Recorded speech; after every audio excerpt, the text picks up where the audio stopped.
Everyone, welcome to tonight's session of the Grillonal Chronicles. So, last time on the Grillonal Chronicles, Season 1, or Season 2, Session 10, Two Truths and a Globster. The party finished exploring the temple, where Renji found a merfolk sword and gave it to Arachne to make up for her underwater prowess, and the party found a strange aquatic hood in a locked chest. The party then studied the carvings of the temple and opened said chest that the Marrow had abandoned, which contained the hood of the dragon turtle, which you will get identified this week. The runes surrounding the chest were inabyssal, and while the party did not speak it, Renji and Arachne wrote them down to translate them at a later date. The crew then left the temple and headed back down to the reef to the ship. On the way back, however, they ran into an underwater ooze known as a globster, composed of the parts of dead whales, which was attracted to the dolphin net. After a brief but nerve-wracking fight where Stormtide used the dangerous casting rules for the first time in our campaign to cast a third-level spell of the Bends to deal some real damage to the globster.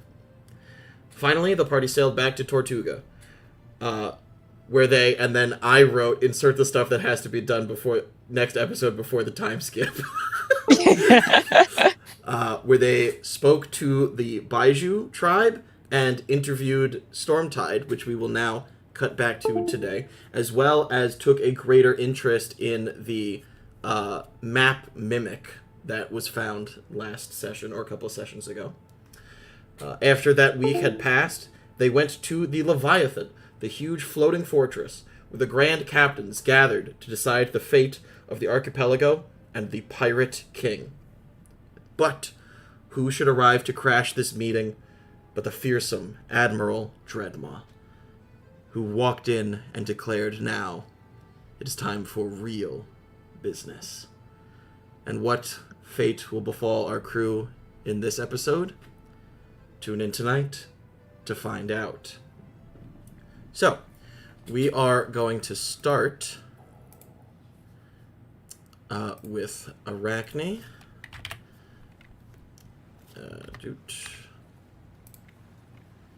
Gotta add you to the theater. Yada-da-dee-dee, Magic Theater. Yada-da-dee-dee, Seamless Warbow change. Wouldn't this be a scene change? Building a scene. Okay. What is it? Is it alter control? I don't remember. Nope. Is it weird that Grumgash is oddly hot? No, all my friends are hot. Oop. All my friends are hot. Nope, that's not what I meant to do. God damn it. I'm digging those eyebrows. You have to actually find the artist. Okay, 1, 2, okay.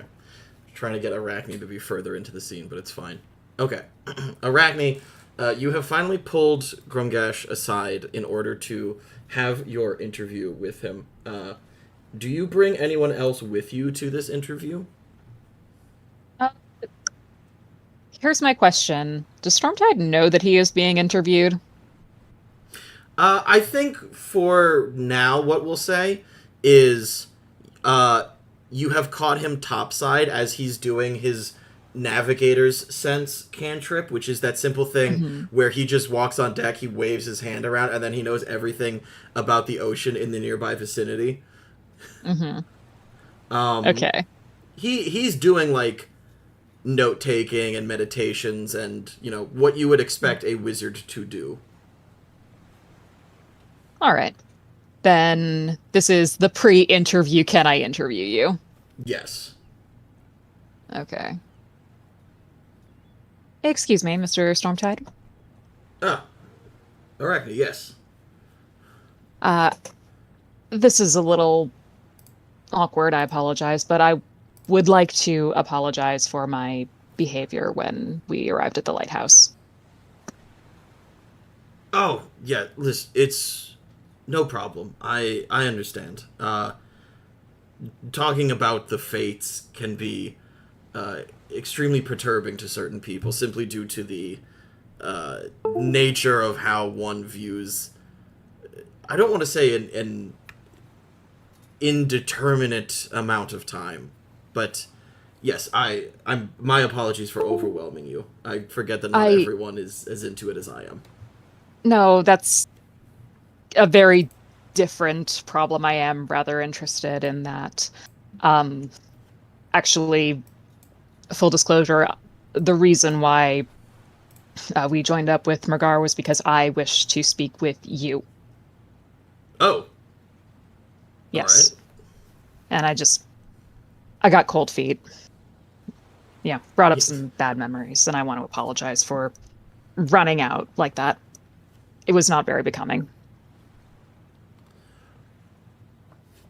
I'm gonna have if you will recall early in the session when you first met him, he made a perception check, and at that time did not recognize you. And again, he's had a lot going on. You know what I mean? Yeah. I'm gonna have him make I that absolutely perception. consent the new perception check. Yes, he's going to make another perception check.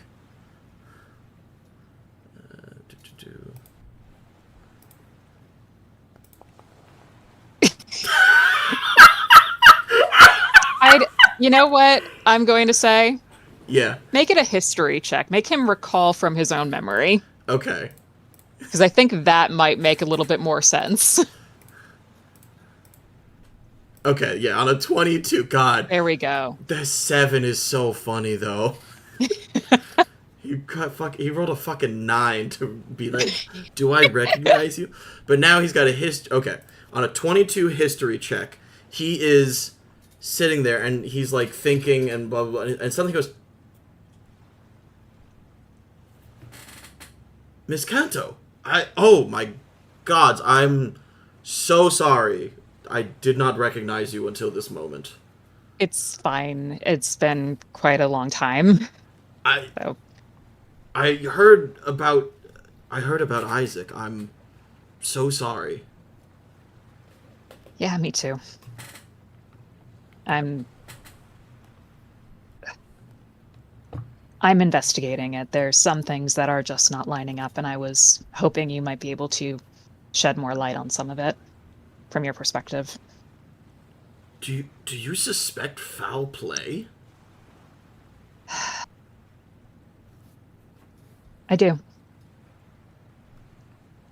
I And you were one of his closest friends, so I hope you might be able to provide some insight that I'm lacking. Yeah, yes, of course. Thank you. Here, he actually at this moment reaches into, like, he doesn't wear a shirt, but he has like almost a kilt, and a belt with like pouches on it, and he reaches in and he pulls out like a little waterproof thing and he opens it, and there's a scrap of paper that he takes out, and you see the following.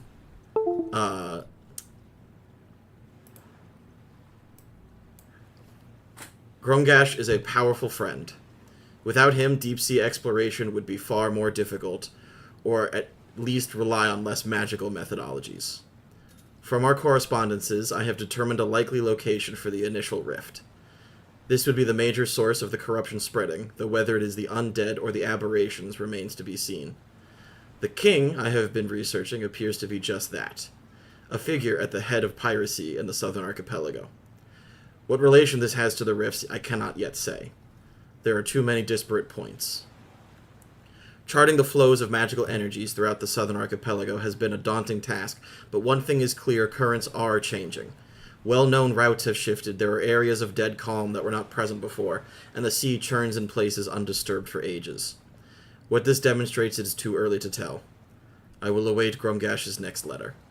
And the rest of the page is full of complicated formulas for determining the directions and flows of the ocean currents, and it seems like that might have been a copy of the letter that Gromgash sent. And I will, of course, send this to you now. Thank you. How am I going to make a conspiracy string board without it? Without the conspiracies. Yeah, right? We need to know everything. We must unlock who is Pepe Sylvia.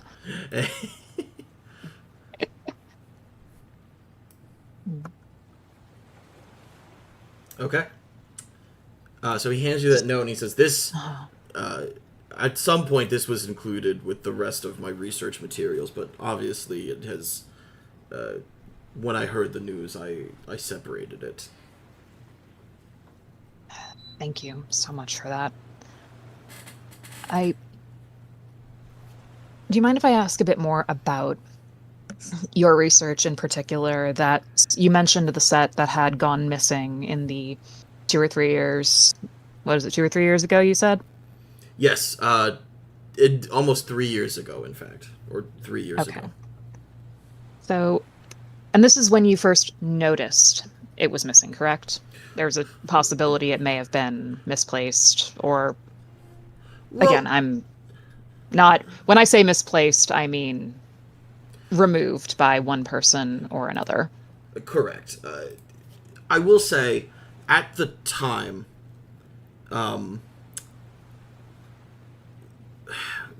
there are many members of the Jas'sam dudes within the archipelago, whether by happenstance or a purposeful set.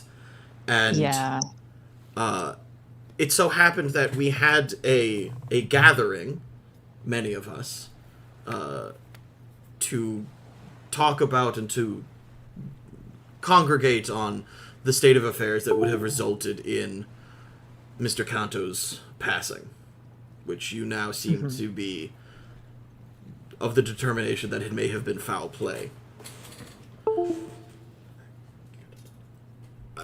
We all gathered together, and sometime afterwards, I noticed that the first draft of my research, which I had obviously been speculating on, was missing, but I simply thought that I had mislaid it. I had sent it out to be published, and never heard back. But then, more recently, the second draft had gone missing. Hello? Hey, Steve. All right. Do you recall which of the Jas'sam dudes were present at this gathering? Yes. Ballywig was there. Lone Guard, obviously. They never go anywhere without the other. Lovely couple. Mm-hmm. Oh, yes, they're adorable. Draxus was there. And someone, either Saren or Glimmer.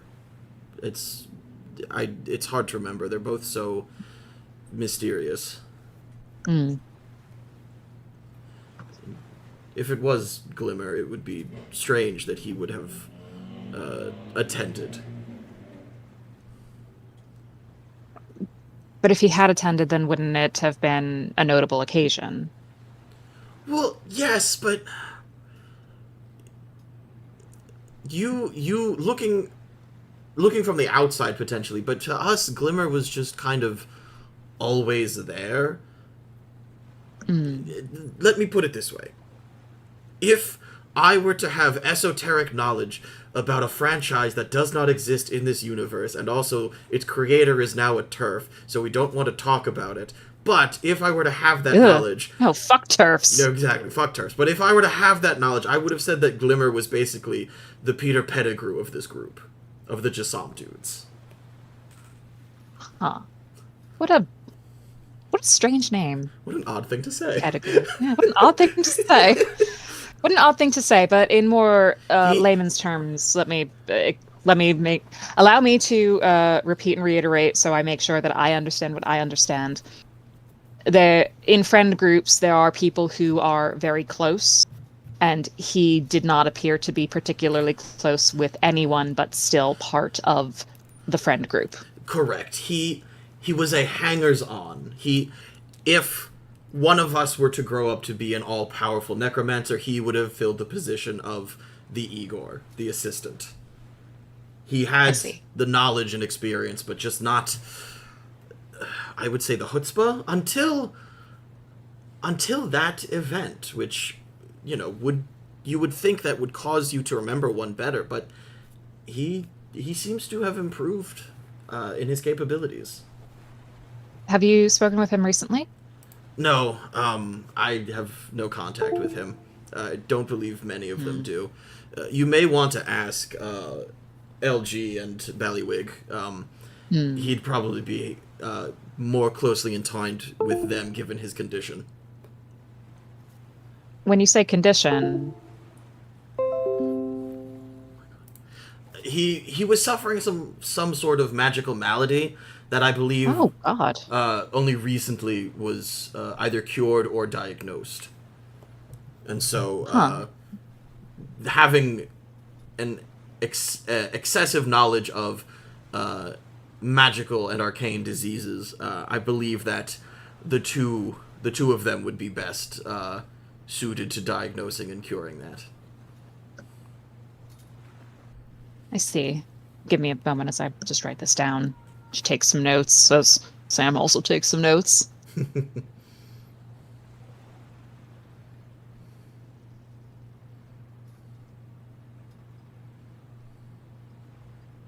And what of Saren, if you don't mind me asking? Saren, Draxus and I kept in touch for a while, so I know at least vaguely where to find him, to speak with him.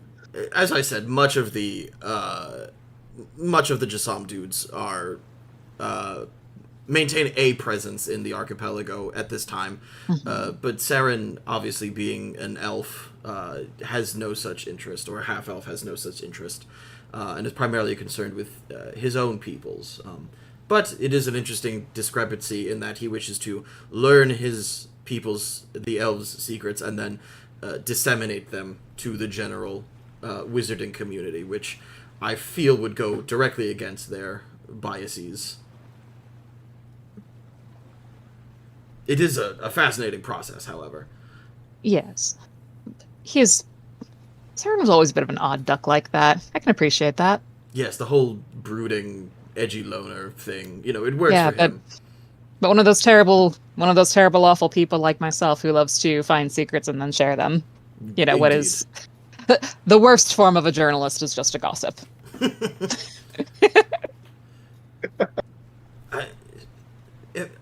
May I ask a question?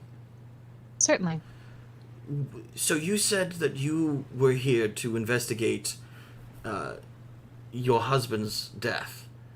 And yes. I was on that list. Have you spoken to any of the other dudes? Have you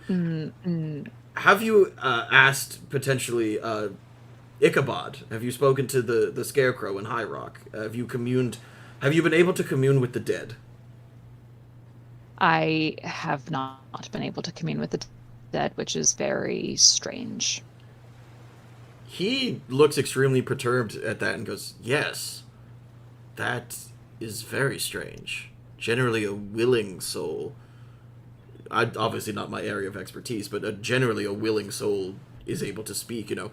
That's why murder is non-existent, generally. To have the magical preparation to get away with it like that is extremely, extremely frustrating. And that is why I suspect there is something else afoot.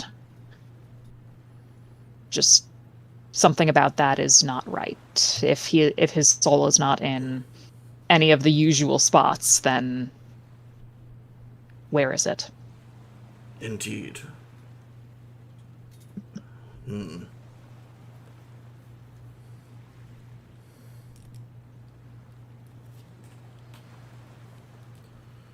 Well, I left High Rock before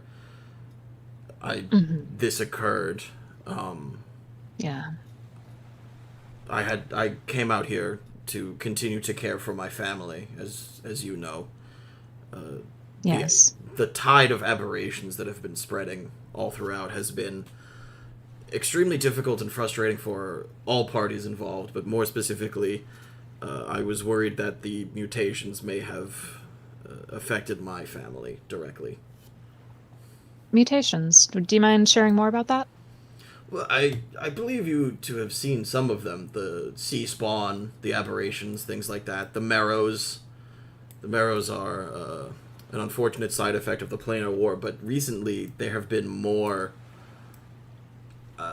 instances of their existence coming to light. And do you reckon that has anything to do with that rift we found below in the temple? I don't know. That rift seems to have been contained and may have been for hundreds of years, but if other rifts are opening, then I would say yes. Whether it is from the plane of water or the lower planes is a different story, however.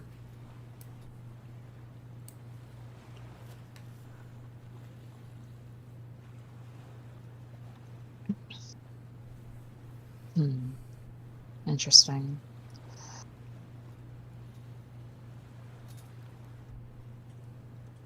Do you...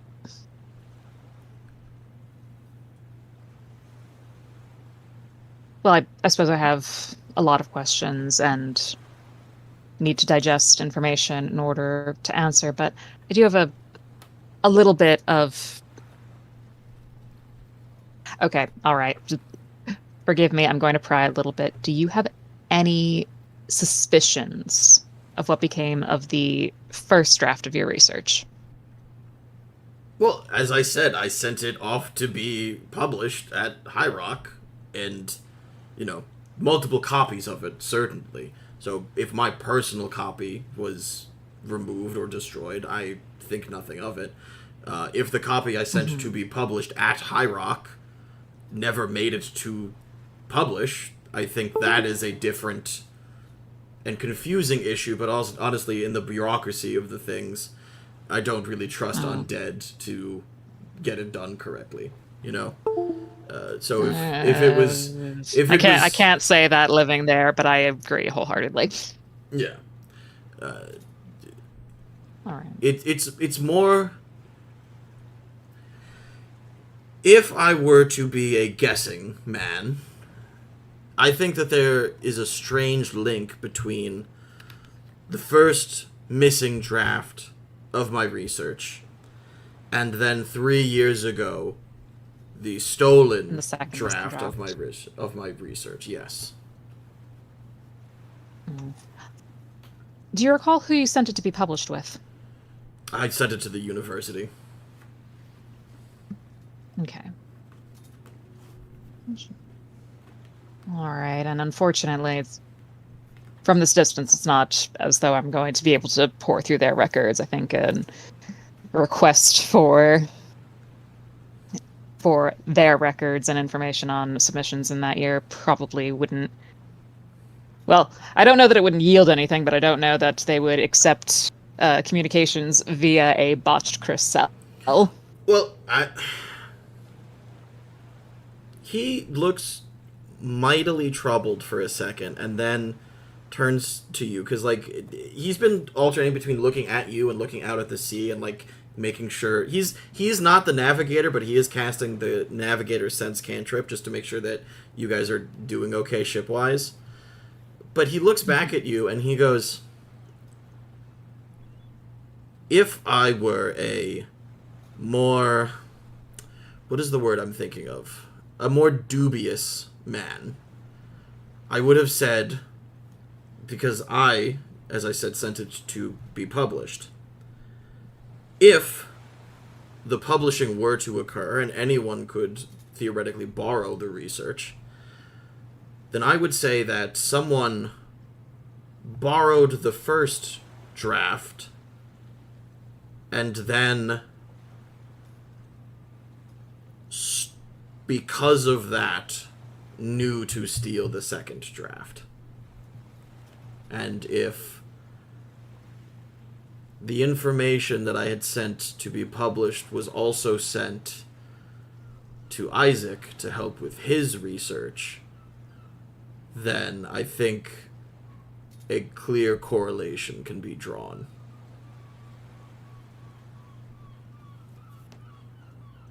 Mm-hmm.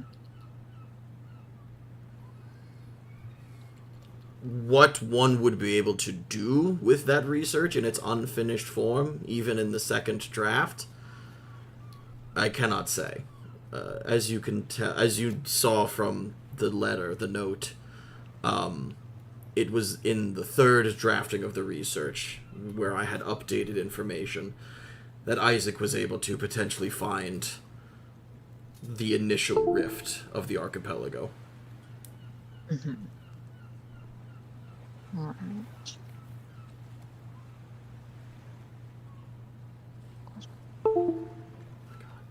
She takes out Isaac's note and reads it over again, seeing if she can discern anything.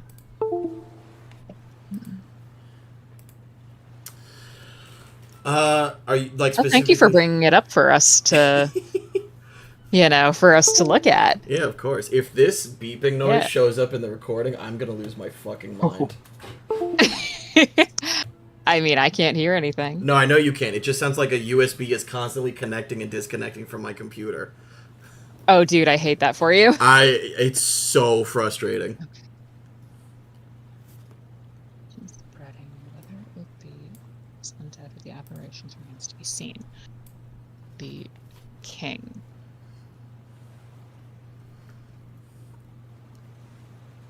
Did he mention anything to you about this king that he's researching? No, it wasn't directly tied into the actual arcanum of the rift. Mm. It legitimately just seems like a figurehead. Mm. So not necessarily related to the pirate king of the Confederacy, that nonsense? I don't know. Alright, fair enough. Points. Turning the flows of magical energy throughout the Southern Archipelago has been a daunting task, but one thing is clear. The currents are changing. Alright. Well-known routes have shifted, and the areas of a dead calm that were not present before, and the sea churns in places undisturbed for ages. Yeah, what this demonstrates is too early to tell. I'll await Grimgash's next letter. You know what, Grimgash, I'm going to be a little candid. I'm so angry that he was able to edit himself down in letters to you and not to me. I feel very cheated for that. Well, he shows you it again, and you notice that it's not edited down. The page is torn. There are pieces missing. This is a scrap of information that Grumgash has kept. And he Grumgash, does not have the rest. Ah. That explains so much. He could never handle brevity.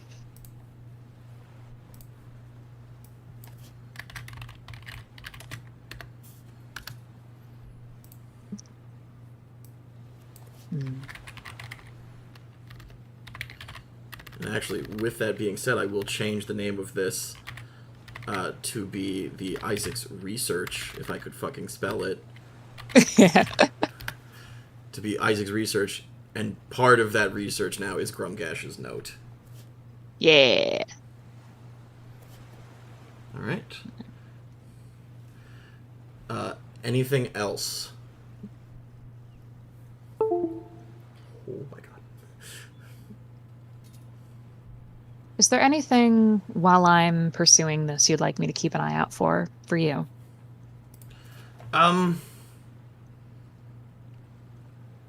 He puts his hand in... Oh my god, this beeping noise. He puts his hand in his coat pockets, and he kind of stares out, and he goes... Again, I want to be clear, he's not wearing a shirt, but he does wear, like, a waterlogged seafarer's jacket. Yeah, he's hot, we get it. He's hot, he's so hot. He's so hot. Everyone's so hot.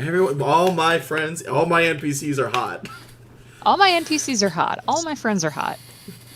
All my friends' NPCs are hot. Correct. They're all so hot. He kind of like puts his hands in his pockets and stares out over the horizon. It's like a perfect, if you were to snapshot, it's like a perfect romance cover, but there's no woman. Yeah. It's just him standing, foot up on the gunnel on the railing and just looking out to sea. Make that a Bora romance novel.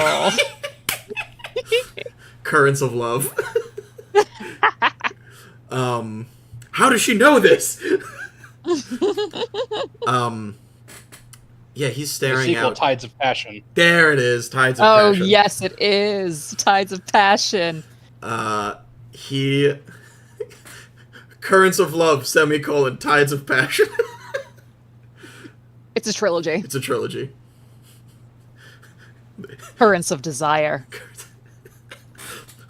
Whirlpool of Longing. They just get stupider, and at some point she does write the sequel on them. Of course. Oh my god. Again, the romance, the love scenes, the intimate scenes are the worst part of it. It's the rest of the story that we all read it for. Had a horrible vision in my fucking life that... God. Had a horrible vision in my fucking life that the real life version of Bora wrote Fourth Wing. Oh, cursed. Cursed knowledge. Cursed knowledge. Oh, God, I hate myself. Anyway. Okay. Audience, I can make that joke. I read the fucking book. But you haven't read Onyx Storm, so Shut you the don't know fuck the up. pain. I don't You don't know care. the full pain. I don't okay? care. We're not having this Man, conversation. I'm just so thrilled to be reading, like, a real book again after the one I read recently. That's all I'm going to say. Correct. Anyway. Book Skeng club. and I are Different conversation. Skeng and I are revisiting our childhood by rereading Pendragon right now. All the feels right now. I love that for you. It's good. Yeah, nostalgia. All right. Okay. Hold on. Lay on. Okay. He turns and he says, like Murgar, I am looking for, I would say, powerful magical items, and I'm able to generally determine their location by the currents. But obviously, those currents have been dissuaded is not the right word because you can't dissuade a current, but like they have Distorted. Distorted, yes. They've been distorted and are no longer in the direction or location that I would have determined them to be based on the calculations that I have made previously.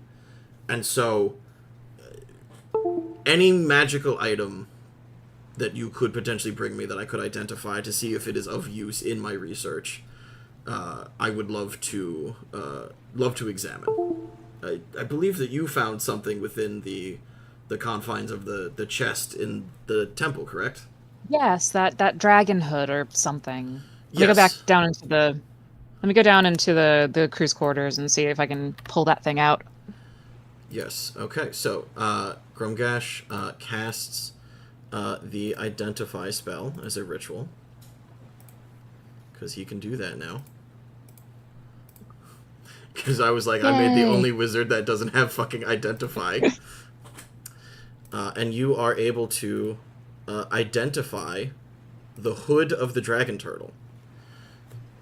While you are attuned to this hood, you have a +4 to your Constitution score, and your maximum Constitution score is increased to 22.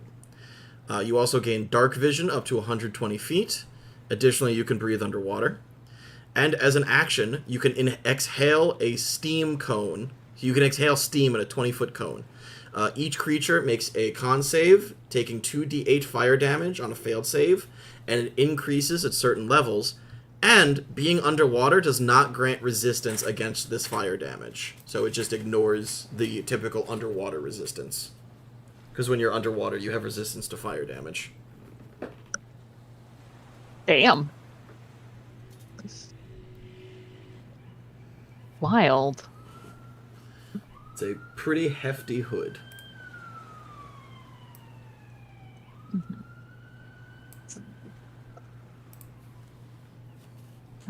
Is that of any use to you? To me, no. I can already breathe underwater, and I have dark vision.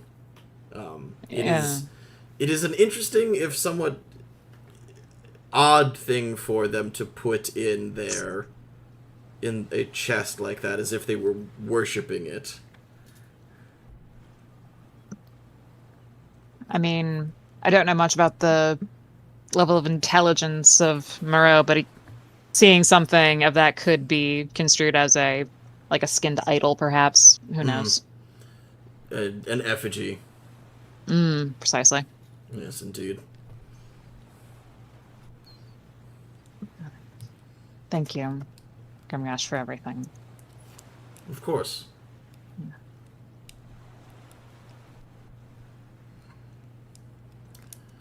All right. This is Eric above the table. Is there anything else that you would like to ask Sam?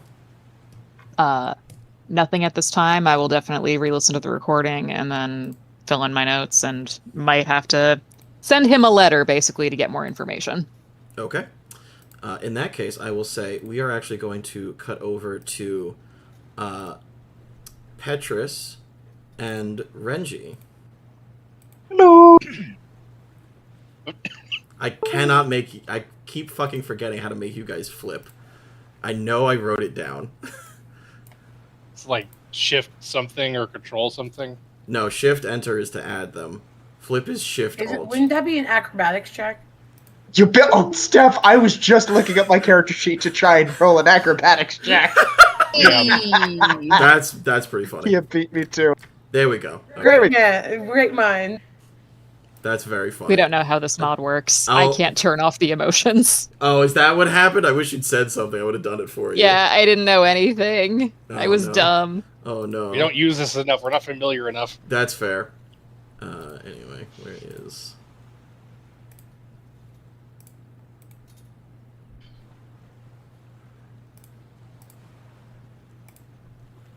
Oh, Jesus, fuck.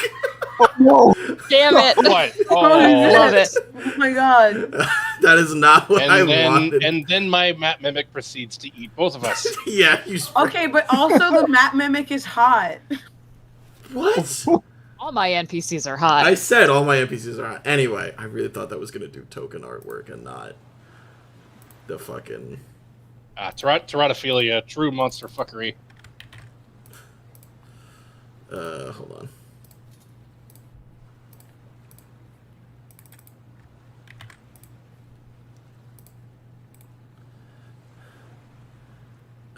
Okay, no, it's still on the stage.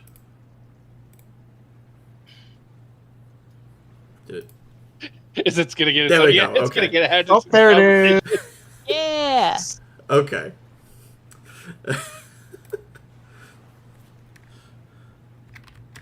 Okay, Renji and Petrus, you guys are examining the map mimic that Renji has befriended recently.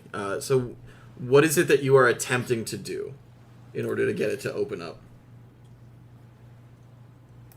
Well, calm it down for one and feed it so that it's Right. sated. Okay. I mean, feeding it is the easy bit. Do we have any of you think Amphitrite might give us some of the dolphin meat as a treat for this thing? I don't see why not. We've already had some ourselves, so I think there's some in the galley. I could go get some. I think that might be a good start, I should say. Renji goes get some slivers of dolphin. Okay, you go get some, at this point, almost jerkied dolphin. Jerky. Jerky dolphin. No, that happened already once, thanks to MK Ultra or whatever shit. Jesus, okay. Dolphin, yes. We're feeding them. We're feeding the mimic. Okay, you were feeding the mimic, yes. All right, Mimsy, open up. Alright, go ahead and roll me animal handling with advantage. Okay. Oh, I don't actually have my little bar down at the bottom. I don't have the HUD. Well, just do it from your character sheet, because these aren't tokens, these are theater inserts. Right. Holy shit, that is a nat 20. Hell yeah. Damn. Everything involved with this mimic has been pure bullshit. He just wants to be friends. Okay, You feed Mimsy, and this is what you see. Da, da, da. Please load. I'm begging you. Okay, yes. Everyone can see, yes? Ooh. Yes. Okay, good. All right. This is the map that Mimsy reveals to you. Doesn't look like there's a ton of detail here, as befitting. But you can make out a couple of different things in the The context of this blinky map. little eyes. The blinky Sorry, little I eyes. zoomed out. Very good. Thank you. Oh, It's important to zoom is out. the heart on the... So what I will say about that is that it is a heart-shaped rock.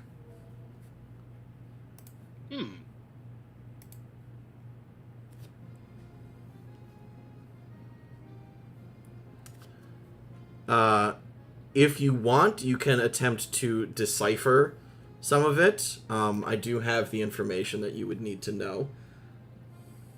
Well, for one, Mr. Webb, do you have any paper on hand so we can copy this over just in case it doesn't stay? Absolutely. Okay, so you make a you make a physical copy of this map. Yes. Okay. All right. Sorry.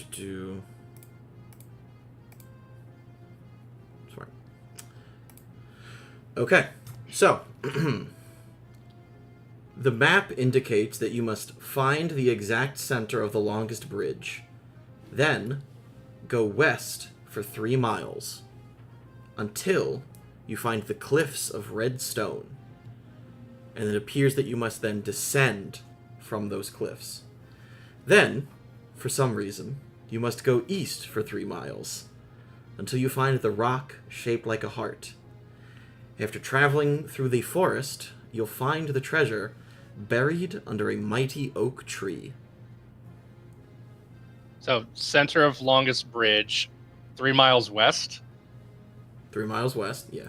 And I will... And then, yeah, please put that down in the chat so I can yeah, I'm write that down somewhere. Putting that to Steve and putting that to you. Because Steve has a Good, thank you. screenshot of it, which is good. Good. Go ahead and make an Arcana check for me as well. I believe, well, since Mr. Webb is assisting me, I believe Mr. Webb can make that check and I can assist him. So it's not actually trained for me. Just to give you a heads up. Hmm? He doesn't have Arcana proficiency. Oh, God. Yeah. So it doesn't matter. It doesn't matter. One of you dumbasses. Well, you have the higher intelligence, right? I have the high ground. I'll roll Yeah. Yeah, there. 15. Okay, that's bad. Not bad. Okay, that's bad. Okay. It's not bad. It's not bad. On a 15, you think that there might be more to this map that will reveal itself as you begin to actually go through its traversal. It would be strange for there to be this level of protection by writing or transcribing this map on a mimic, only for it to give you basic directions. Interesting. I do think that we would actually be... Though I'm struggling to understand the mimic physiology, but I do think that more... This map, whatever it is almost contextual. It's... the closer we are to understanding it, the more will be revealed to us. The thing is these instructions could be followed, but we don't have a frame of reference. We don't know what island that this is associated with. True enough, but there is a significant landmark. I suppose, if anything, there's like a big rock with like a... Does the, clarification, does the rock have a heart or a spiral or both? The rock looks like a giant heart. A suppose we could just Okay. go around and start asking if anyone's seen a rock like that. Heart-shaped Could be. rock. Sorry. A heart-shaped rock. For a week. Heart-shaped box. Yes, thank you. Yeah. It took me a while. We We got there. there. We got there. Hopefully, just like with this map at some point eventually. We'll get But yes, if anything, because we have this notable landmark at least, we could try and figure out, see if anyone has knows what we're talking about. What if there's a long bridge, and what is the thing to the left again? Is it like a marshy kind of area too?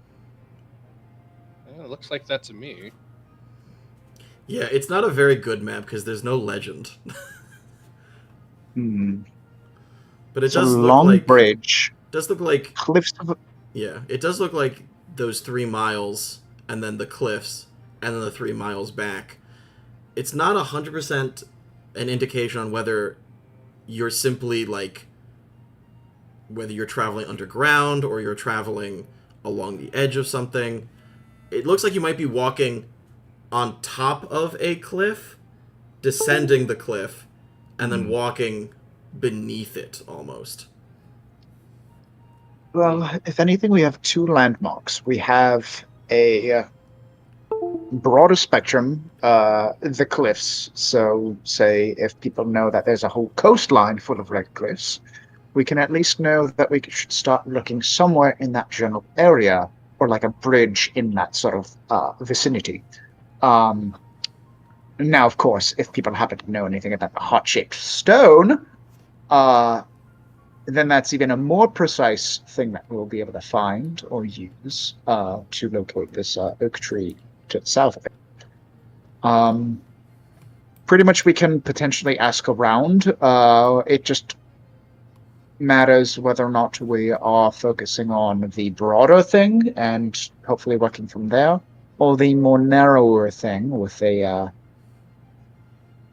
I'd imagine that it's what's the opposite of casting a wider net? It's taking a more focused thing that less likely of people to know, but more helpful for us. Right. I don't think that it would be wise to ask for both at the same time, because let's face it, especially in my case, a clear newcomer to the archipelago, asking about, like, oh, where are these 2 specific locations? People are likely going to know that we found some sort of map or something. Well, if we do it if that makes separately, you can ask about the red cliffs, and I can ask about the rock in separate circles. That's a much better idea, yes. You could come up with some cockamamie reason for trying to find it some flora, fauna, animal that lives amongst them. Can I roll a Yes, of history course. check to think if I can remember any coastlines with red cliffs? Yeah, go ahead.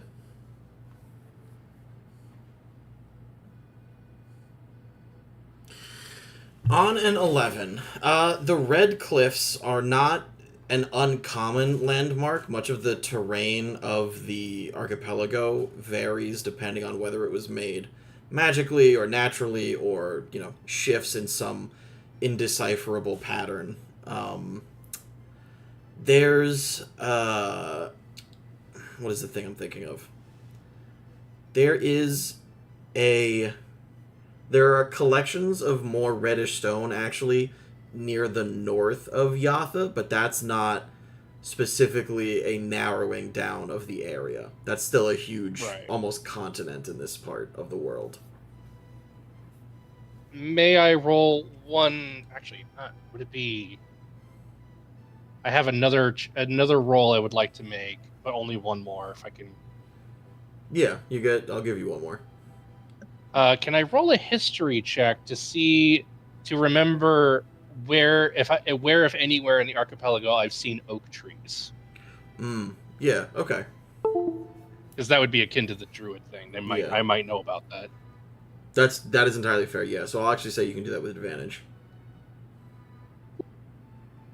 Yeah, on a 13, like I said, the islands of the archipelago are esoteric. you've seen everything from tropical palms to conifers in the north of Yatha in a more temperate climate, or even, what's the tundra climate. And more recently, at least very shortly before your lifetime, I swear to God, if this thing keeps fucking making that beeping noise, I'm gonna lose my shit. Prior to your lifetime, there was a massive ecological disaster when a group of adventurers ventured into the Silver Sea in Westora and caused some sort of nuclear meltdown that Right. Yes. I remember hearing about that. right that resulted Goddamn adventurers. that resulted in massive ice flows coming down on the currents. That's actually something Grumgash would have known about and studied, because they completely altered the ecosystem both in that area and in the archipelago. Magical icebergs, basically. Well, can you remind me what's the name of the head of the Baju clan again? Argon. Argon. I remember somebody I knew named Argon complaining very much about how so many druids were called to help deal with that ecological disaster. Yeah, probably called by Sapphire's ex-lover that you guys ran into.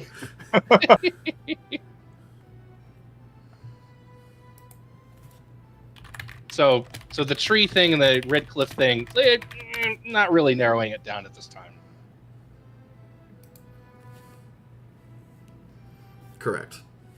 Okay. Perhaps we'll just have to ask around. If anything, I'm not too sure if I have to roll for anything, Eric, but I'm also going to be pulling some bullshit out of my Steve ass as opposed to my Petrus. I love the distinction. What if I know that when it comes to certain geological things, whenever there's a color of red, sometimes it means that there's a proliferation of iron within stone content. We also might be able to use, like, particularly iron-rich sands if it's close by the waterside. Or just red coloration in any sort of stonework environment.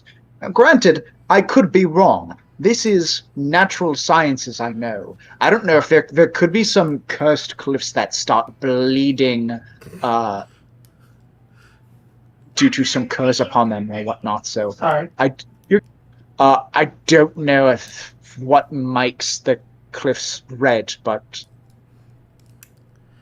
iron might be a way to. Am I thinking about this too hard? I think I might be thinking about it. So, Petrus, here's what I'm going to say. You, as Petrus, I will give two pieces of information. Number one, the closest thing that you would have seen or would have heard about where there is that sort of iron-rich idea, that iron-rich thing suffusing into both the soil and the rock and the surrounding area and the water, would be the west coast of Orathan and the Blood Sea, which is a peninsula that has a very iron-rich clay material that soaks into the water and stains it red like blood. And it's, the aesthetics. Gotcha. That red clay, that red and that metal, or the iron and other metals within the soil that make it red, is then used to create a material most commonly created in Grezorix, but can be made anywhere it's present, called Morning Steel, and that's M-O-U-R-N, as in to Got it. mourn.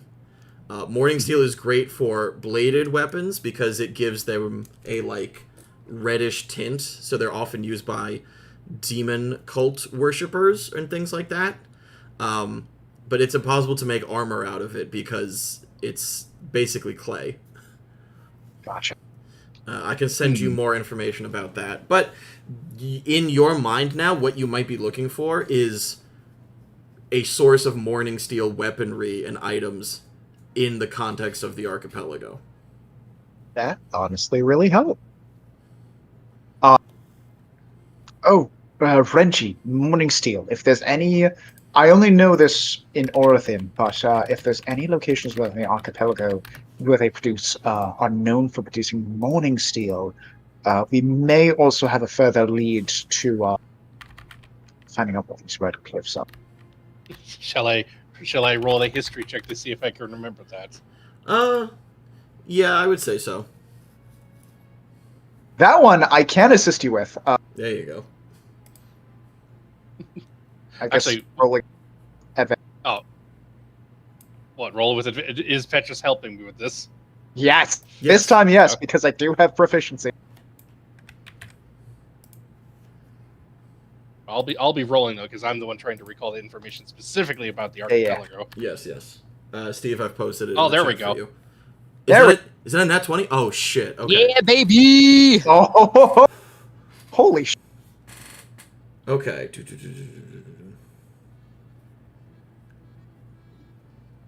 Okay. Yes, Renji, you would absolutely know where Morning Steel has been made in the archipelago, because Morning Steel weapons, bladed weapons, ignore non-magical slashing damage resistance, and so it is commonly used to make high-end katanas for House Hane family gifts. And as I said, it would be mined from the northern part of Yathan, specifically in the area of Shipwreck Cove. Those cliffs that it's referring to might be the red cliffs of Shipwreck Reef. Mr. Webb, I think I know where we need to start looking for this when we get the chance. I think I'm just going to post this. I'll post this so everybody can read it in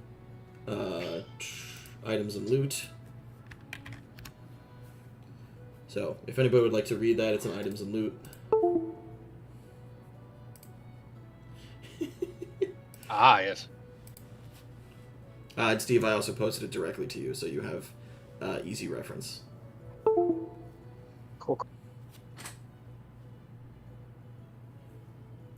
So, Mr. Webb, I think we're going to need to start looking in the northern parts of Yathan, specifically an area called Shipwreck Cove. Or Shipwreck Reef. Shipwreck Reef. Interesting. Well, if we have a relative heading, that will be... well, That is I know on the far side of the archipelago, though. It might take us some time. Yeah, so this area. Oh, I is see, Wreckage okay. Reef, yeah. It's not a immediately pressing thing, perhaps, but a good side venture. If we happen to be in the area or vicinity for any reason. Well, I fully intend to make my way back to Yathan when it becomes prudent. It's entirely possible that my own ventures might take me in that direction too. We'll see. Quite frankly, I'm still trying to figure things out as I go. And some. Petrus, you talk about trying to figure things out specifically as you go, and you are transported back to a time period when you were in High Rock, specifically a scant number of days before you set out to the archipelago with Arachne. And we Oh boy. Flashback! You get a flashback. You get a flashback. Alright, staircase.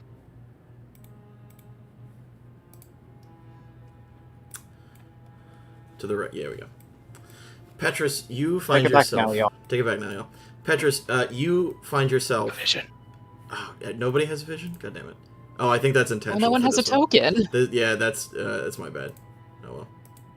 Petrus, you find yourself in the bestiary floor of the Library of High Rock, what is essentially a museum.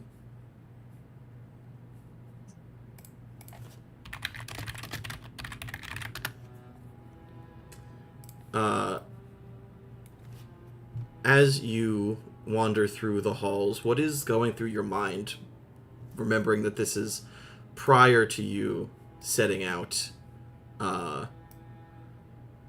your trip to the archipelago? Well,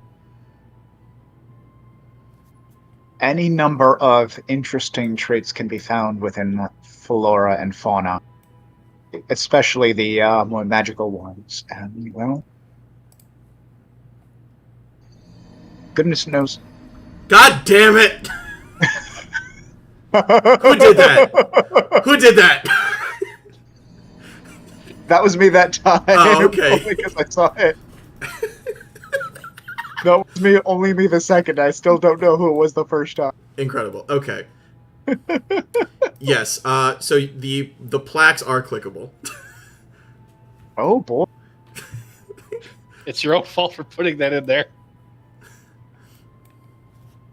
And are these like? I take it these are all like taxidermied, or? Yes, those are taxidermied. It's like when you go and you see like the parrot tree, but there's a like pseudo dragon familiar tree. Oh, hey, Rich, I do need to give you inspiration because you're so correct. I need Damn it. Steve, I need you to go. I need you to check this plaque. Oh, where? This one down here. He's behind the second head. I need.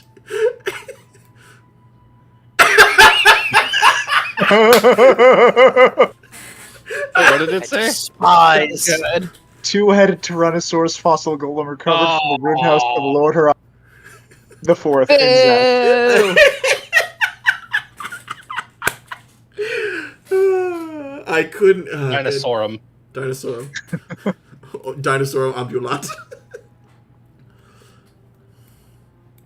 Yeah, I have expected during the Ridiculous conversation earlier about the Morning Steel. Where the hell did this dwarf come from? Why is he asking us about new materials?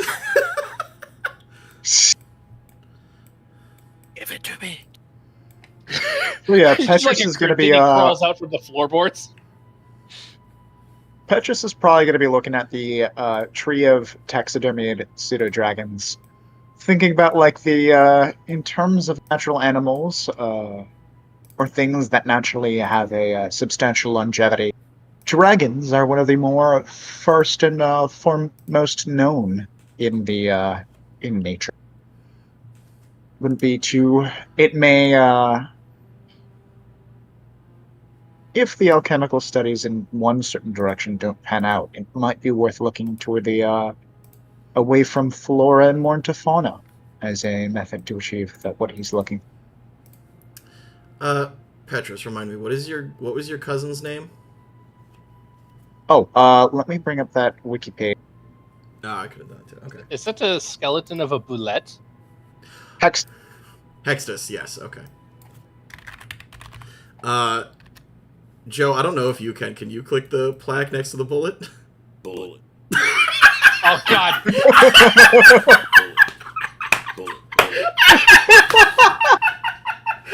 what I'll I could take have that as got a to. Yes! I know that one all too well. That's... I'm gonna be so real with y'all right now. These are the only reasons I chose this map. was the ability to click on the plaques and have them do stupid shit. Is Is that this one all of memes? Mangonel's Is this bullets? all memes? No, not All all. memes. Some of them are memes. Some of them are actual things. I mean, one's a crab Is that and one then of the other's Mangonel's bullets, though? Oh, the cannonball? No. Sturge, did you know Sturges had skeletons? Holy shit, that's terrifying. They're insects! Why do they have skeletons? Well, that stingray, that skate over there has a skeleton. That doesn't make any sense the way it's shaped. None of these My make... favorite We're one not is the actually sure Cyclops. dead.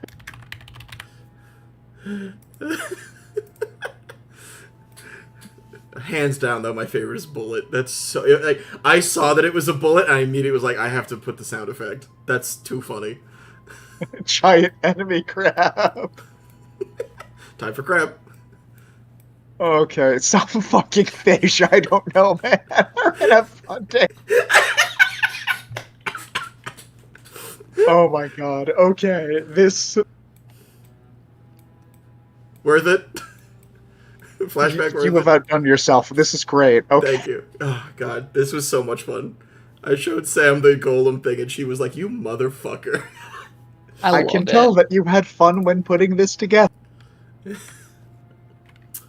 Alright, Petrus, you are sitting, examining, thinking, in another life, perhaps, and then you hear, Petrus! And your cousin, Hextus, comes running up to you. Hextus, how are you, cousin? Good.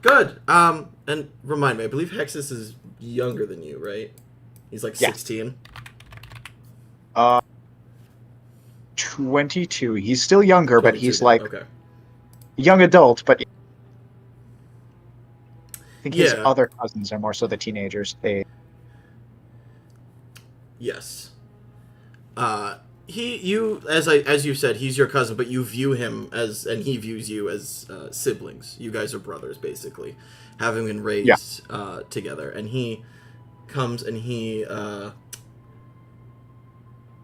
comes up to you and he like hugs you and he goes, I heard about your trip that you're going on. It's fascinating.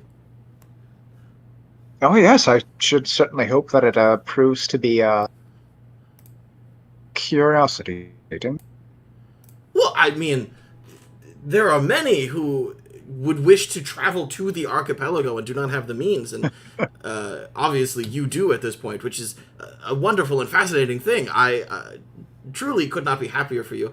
I'm going to miss you, cousin.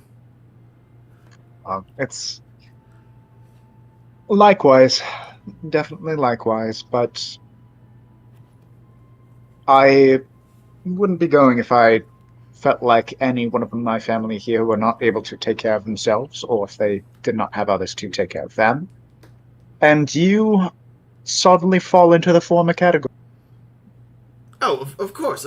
I'm not in so much worried about you. It's just your absence will be noticed and felt, and I think Father has some hesitations about you going, obviously, but Really? well, he's responsible for your care, and you're now out of his reach, and it is a strange thing. I know that I know you don't always get along, obviously, and like the whole time he's talking, he's like making wild hand gesticulations and like inadvertently, like he's not casting, but like little sparks dance between his fingers. He's got like such hyperactive ADHD like mannerisms, and he's just like, he's not weaving intentionally, but like every once in a while a pseudo dragon like changes a different color, or its eye falls out, or something happens, you know what I mean? Yeah. Like Italian hand gestures, but they've turned into spellcasting somatic components? Somatic components. I was about to say, Italian hand gestures, but somatic components. Exactly. Oh my yes. god, as even while I was saying that, I was making hand gestures myself. I also was, thank you. Perfect. Okay, same brain cell. Same brain. We did But it. yeah, it's all right, cousin. It's all right. I know that you're aware that he and I do not see eye to eye, but yes, it honestly is a little bit surprising. I would have thought that he would have been content to see me, well, not causing him any further headaches. Certainly, but I also feel that he feels that you could be better prepared. You've been... Obviously, I know you're a brilliant thinker. I've read your papers. Fascinating studies. But, he doesn't buy into that whole sword and board thing that you're doing without the board. You know what I mean? Well, to tell you the truth, he's I don't think he's entirely wrong. I think there's a lot of things that I won't know how to expect until I'm actually there. But it's an opportunity, and I intend to take it while I can. Not to mention, I won't be alone. And timing is likewise of the essence for my traveling companion. Of course, yes. Fascinating. You two have been together for a while, and it's wonderful to see that it go to this stage, like the real adventure. When you say together, it's platonic. I wish to stress that. No. I know that. Obviously, you're okay. Like, you're literally going there to like, what is like like adventure. He doesn't know what you're going there for, but he knows that like she's a very sad person. You know what I mean? And so he's like, yes, obviously. Also, she's like 100-something years old. I know, yes, I know. I know when I first mentioned it to your father, I'm pretty sure he got the wrong idea right off the bat. But I don't know what he might have told you. Hence why I was taking time to assure you of that. Anyway, but yes, is there any particular reason or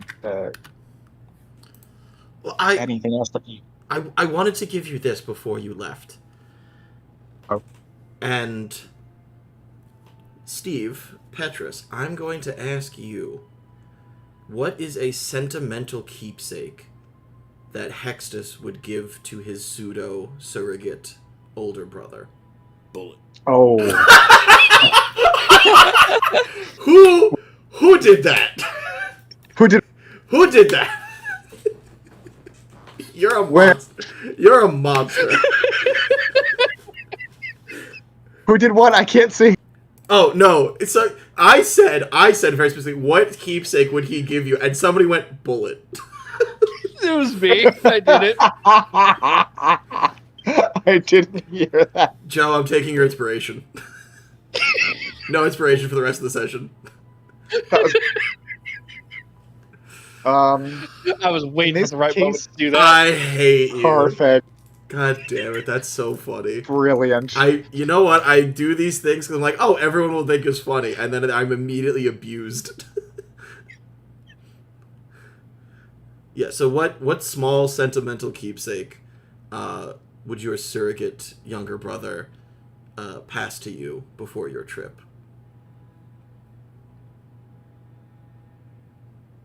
I would say a key. A key that doesn't really lead to anywhere, but it was something that they found when they were younger.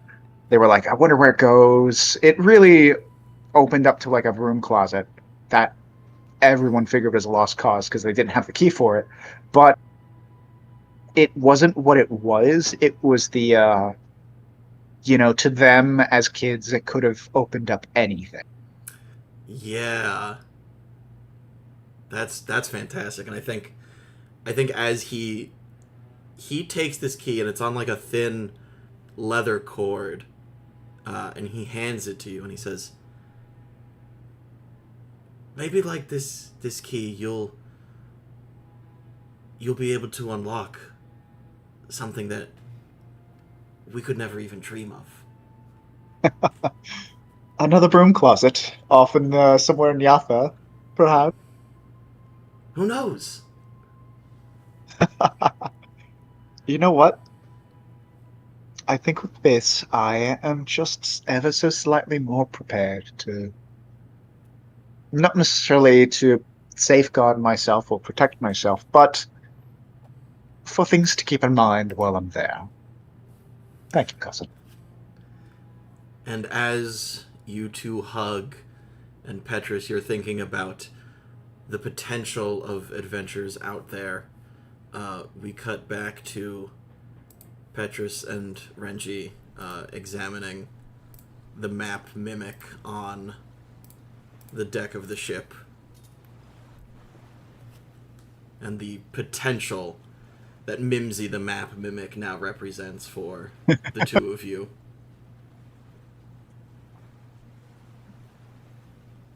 Yeah, Petrus, I'm gonna say, is absolutely kind of like tapping the key that's around a chain around his neck, just as absent-mindedly as he's pondering. Mr. Webb, at some point in time when things calm down, do you want to go on an adventure? Absolutely.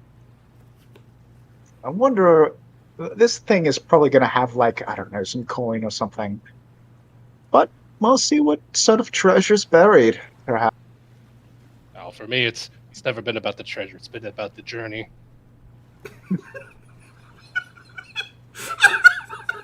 You did that on purpose. You did that on fucking purpose. What? Oh, It's not about the treasures for me. It's about the journey, baby. Let's go. Love the journey. Taking a walk. Let's go. It's Get about the the journey, baby. What? Is this from Mr. Webb, if I might, Yeah. have you ever gone fishing? Yes, I was helping fish before. You'll see, the thing is about fishing is that everyone thinks it's about the pole and the cord and the bobber and the bait, but everyone forgets it's not about the fishing pole. It's No. Not letting you do this. What? Oh, no, wait. it's about the nets, baby. You fucking jackass. I'm sorry I kicked you, but not that sorry. Hey, I still got it in. I'm happy. Oh, no, that was perfect. I hate you. No, I thought you were going to say it's about the story you tell after, and like talking about how, oh yes, the fish was this big and keeps getting bigger and bigger each time you tell the story. No, it's about the nets, baby. About Love the the nets. nets. Get a full catch. Love the nets. I failed to see the metaphor, but I'm sure there's something perhaps. Above the table, it's the fucking king. I almost said kingskin. It's about the Mets. Let's go Mets. Yes. Yeah, I know. Okay, great. God damn it. It's about the nets, baby. It's not about the money. It's about the nets, baby. Love the nets. All right, get a home run. But Petrus yes, stares off into the middle distance. But yes, you were saying. Yes. If time permits, and if we manage to get to Yatha and we have some time, let's track this down. I think it'd be worth doing, especially since we have all this trouble to befriend this fascinating little specimen. Oh, that reminds me. I was gonna... It's about the Mets, baby. Love the Mets. All right, get a home run. Love the Mets. You're idiots. I know. I love It's it. my D&D stream, and I get to pick the memes. That reminds me, Mr. Webb. I did mention that I've heard some ideas about mimic propagation that you might find amusing. Oh, Well, the idea from what I've heard is that mimics are not actually inherently evil, unlike some people believe. Huh. And they're just bitey. That's just hunger and survival. But the idea is that an adult mimic usually takes the form of a chest, and then it finds its way into a dungeon somewhere. It has itself filled with gold, and then it has asexual offspring, and they take the appearance of the coins. It willingly lets travelers and adventurers take those coins so that it can spread its kind. They end up in taverns, and they find their ways into the basement, and they become barrels and bottles, and they keep down the pests, and then once they get big enough, they become an empty barrel, and then they have to get rid of the empty barrel, and that ends up in the dungeon, and it becomes a chest, and the cycle continues. I'm not unfamiliar with the physiology, yes. Or the theory. Yeah. What's the... Well, the part is just that some people, from what I've heard, actually are intentionally keeping mimics in their basements to keep down pests. So are you suggesting, like, instead of a ship's cat, we have a ship's mimic? It is a map. It'd be fitting, I suppose. I suppose. Well, I did buy a map case for it, so I could take it with me. Just as long as it's the familiars stay away from it. Yes.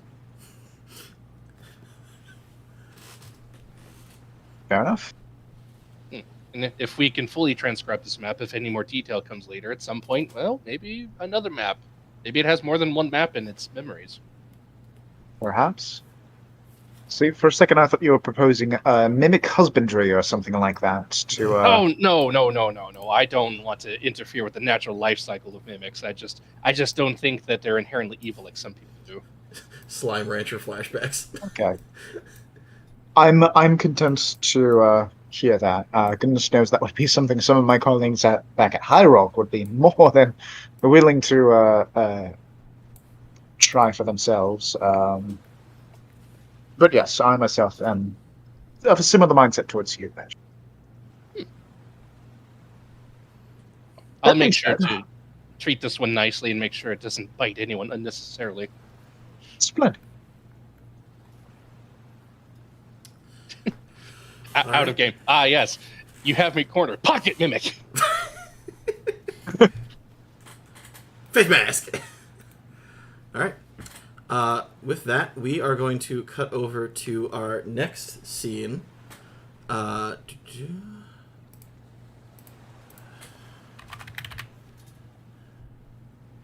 Where did I put it? Was it the Baju clan, the tribe, or was it the deciphering of the runes? I will just let you know that the rune deciphering is actually pretty simple. Similar to a lot of the other things that you guys have discovered. Where is it? Okay. The runes translate to, at this point, a poem that you are all very familiar with and will hear again in the future.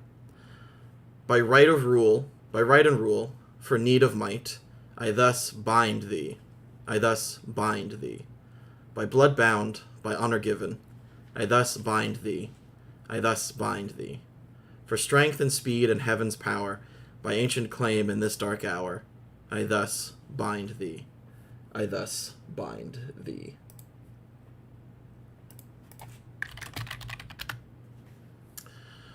And I can send that as a copy to you. I also print screened it. Okay, I feel Same. Yeah, I can see that. Everyone's just like, "Oh, it's important." I'm posting in our the private chats. You. Well, And hey, our journalists we have the definitely taking recording. notes. Mm-hmm. Honestly, I got distracted by something completely unrelated, and I missed a lot of notes. That's okay. I'll come back for the recording. We'll do it in post. That's what these recordings are for. We'll edit it out. We'll edit it out in post. Skanga, this is very close to the calling that you sent me last week. Yes, it is. By right and rule for need of might, I thus call we. I thus call we. By life bound, by honor given, I thus call ye. I thus call ye. For strength and speed and naval power, by ancient claim in the tide's last hour, I thus call we. I thus call we. Is that fun? Huh, weird. It's almost like that repetition is important for some reason. Okay, so how can we make a roll on how these are related? No, because you haven't heard that last one yet. We went back in time. Ah! Congrats. Anyway, time for some druids. It's druid time, motherfuckers! I'm gonna say... To the moon! Evil Yazgash be like, praise the sun! Kill it with fire. Okay, I'm going to say, since Rich has not gotten any screen time, Galen is going to accompany Amphitrite to the Baiju tribe. So, the Baiju tribe is known throughout the archipelago for its extreme aversion to the tide of undead that has begun cropping up in recent years. This crusade against what they consider to be a perversion of the natural order was started by their leader, Argon Windbreeze, the current Archdruid. She removed the previous Archdruid after a division in methodologies arose. Now, the Baiju tribe is a nomadic force against the corruption of the lower planes. While not uniform in their method, they generally act with swift guerrilla tactics in order to take their enemies by surprise. It is not uncommon for them to act as a horde of locusts, sweeping in, decimating an area, and then removing themselves quickly before proper retaliation can occur. The current camp on the shores of Tortuga is no exception. Already, you can see them beginning to pack up and leave. There are a multitude of druids, all wearing the brown tunics that they wear as a result of their vows to keep themselves humble. They appear to have made camp on some of the taller cliff faces on this side of Tortuga, and you have to crane your neck upwards to see the sentries, staring down at you with suspicion. "Wind and water, friends," says one, with a tone that indicates anything but. "What is your business with the Baiju?"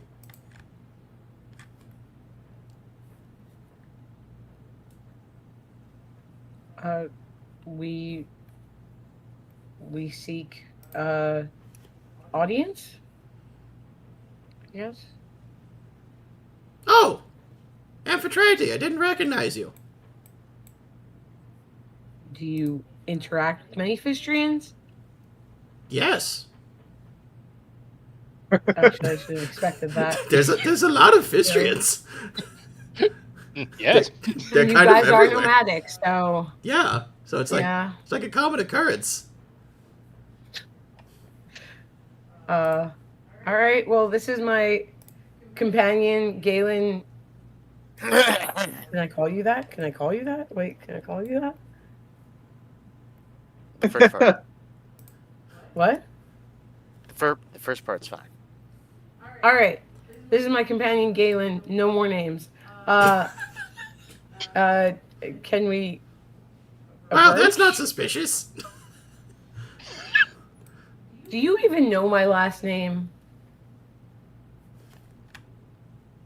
Do we know her last name? Do we know it? Roll. Are the Druids on the cliff actually consulting with each other? We must consult. I want to be clear that I found a mod that adds adjectives to things' names so I would know how to play NPCs. The 3 druids that I rolled here are lonely, miserable, and painful.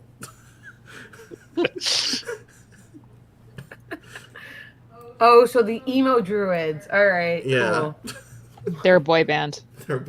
We are the miserable boy band of Baiju druids.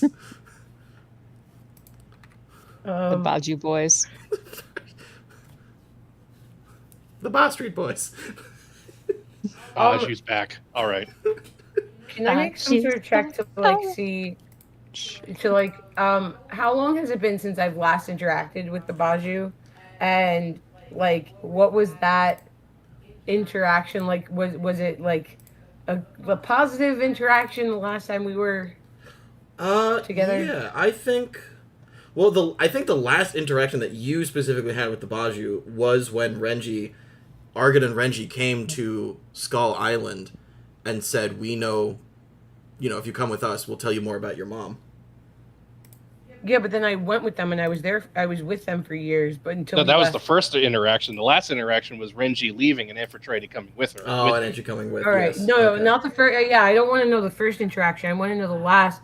But I since the leaving, well, was the leaving amicable, and 2, have we interacted with them since leaving? I believe the leaving was amicable. The leaving was amicable. Okay. Yeah, you stayed with them for Alright. about 3 years, so it's been 3 years since you have spoken to any member of the Baiju. Unless, at some point, you would have, run into them randomly, but...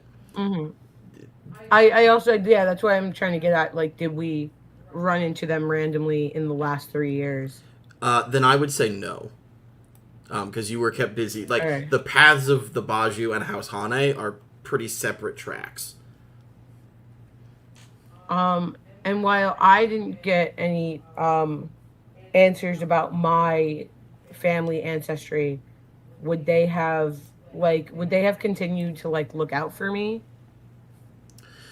in their travels? Would the Baju have continued to look for you after you left with Renji? I'm gonna roll a luck check. Oh boy. Just random luck check. No. That's a 2. No. That's a 2. That's a 2. Yeah, so because do they know? you've do heard they know? you've heard nothing. You've had no communique, no letters, no wild-shaped animals, no messages. They have not. Okay. They have not. If they learned anything about your mother, they have not spoken to you about it. Do they know who my mother is, or is this all like? Well, I think So to do answer they- that, Foig. Yeah, but then like, is it like? It's just. Look, do you want to talk to Argon or not? I don't know why this turned into my voice, but it is now. Yeah, absolutely. Can we like come up, or does he want to come down, or? What? No, Argon's over here. You gotta come up the rigging. All right, I just didn't know, like, cause, yeah. Hey, I don't want to approach. I know I'm an intimidating creature.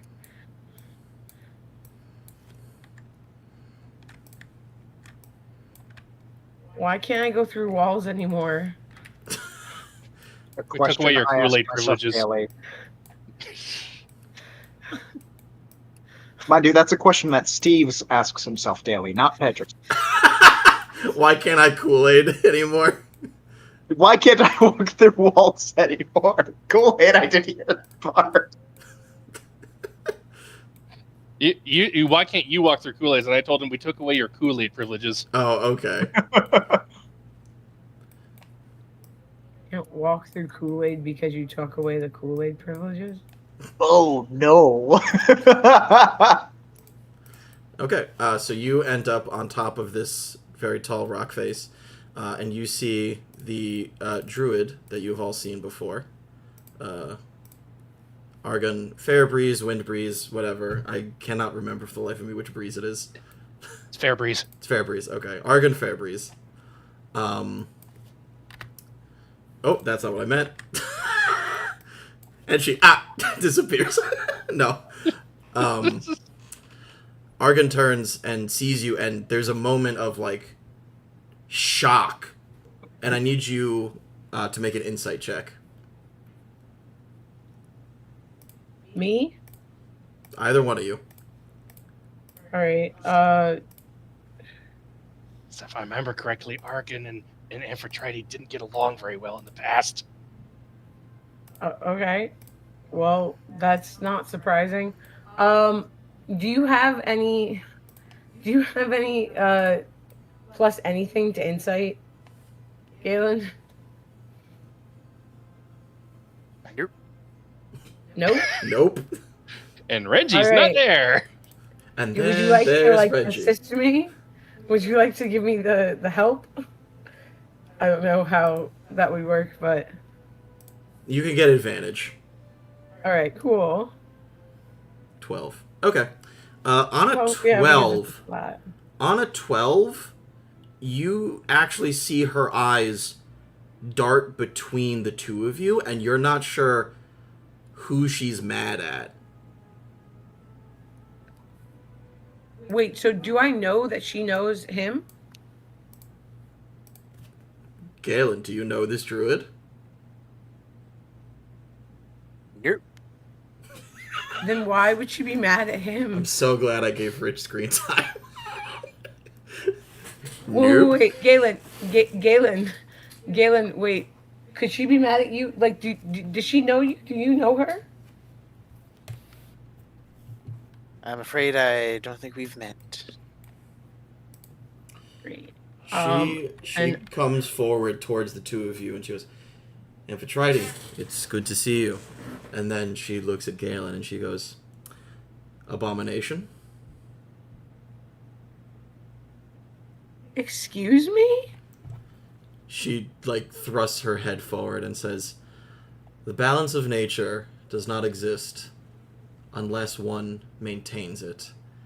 And it seems as if the natural order has been perverted, as long as this one still walks.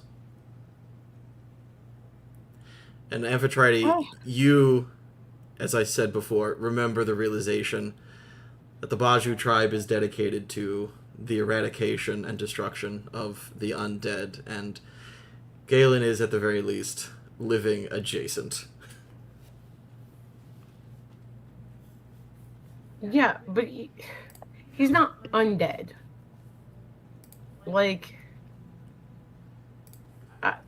you could be a little more, or a little less rude, Argon. I have made it my life's work to eradicate this stain upon the archipelago. And What has he done to cause stain to the archipelago? He has disrupted the balance, him and his ilk. And it brings me no joy to tell you, and she, like, half turns away as she is almost about to walk away, that his existence is almost solely dedicated to your mother.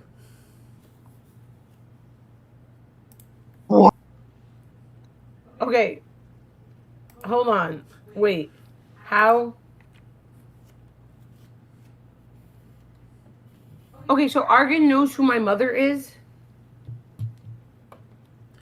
Argon turns and looks at you and says, "Of course I know who your mother is. I had to wrest control of this tribe from her blood-stained hands." Would you like to share that information with me, Argon?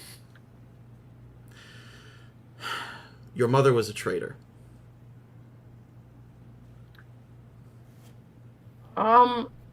What did she trade in? No. Renji does the anime fall to the floor meme wherever the fuck he is. Reggie's like, "I sense a disturbance in the force." Your mother was a traitor, and if she traded in anything, it was in the lives of innocents in order to fuel her demonic rituals to bring forth the stain of undead and demons to the archipelago, just like in the Planar Wars. So I was with you for years, and you didn't think at all to relay any of this to me? I couldn't be sure who you were until recently. Please elaborate. Please elaborate, Argon. Because I don't even know who I am. Your mother's name is Doris. She was a druid. She was the leader of the Baju tribe until she was offered a choice.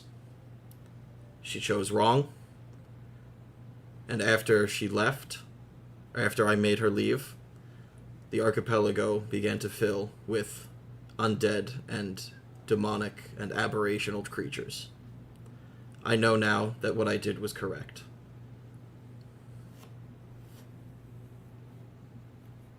So, Ophistrian led the Baju tribe. And then you kicked her out. Do you have, like, proof of all of this? And you say was. Does that mean she's dead? I do not know where she is. We fought.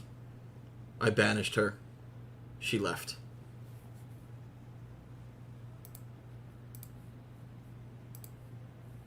Okay. So...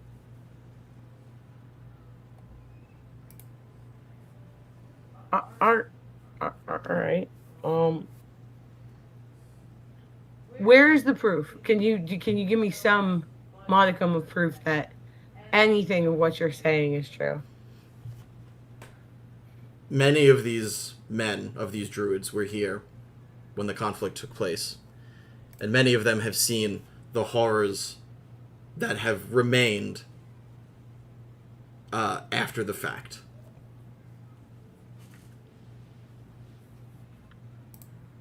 based on actions of my mother. Amphitrite, you recall that you were always confined to a fairly narrow land area within Skull Island. You could wander around in the ocean pretty much as you pleased, but the land in the back was more restricted. Clementine didn't let you wander off super far. And Argon turns to you and says,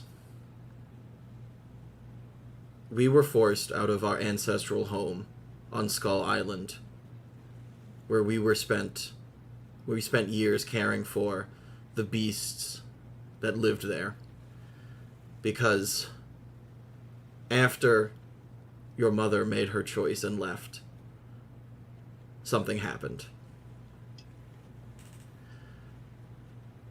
The corpse of one of these kaiju rose and began to decimate the landscape.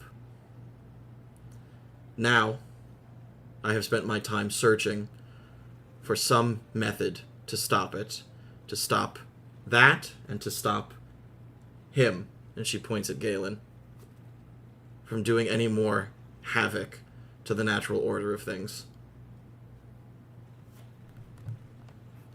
Galen this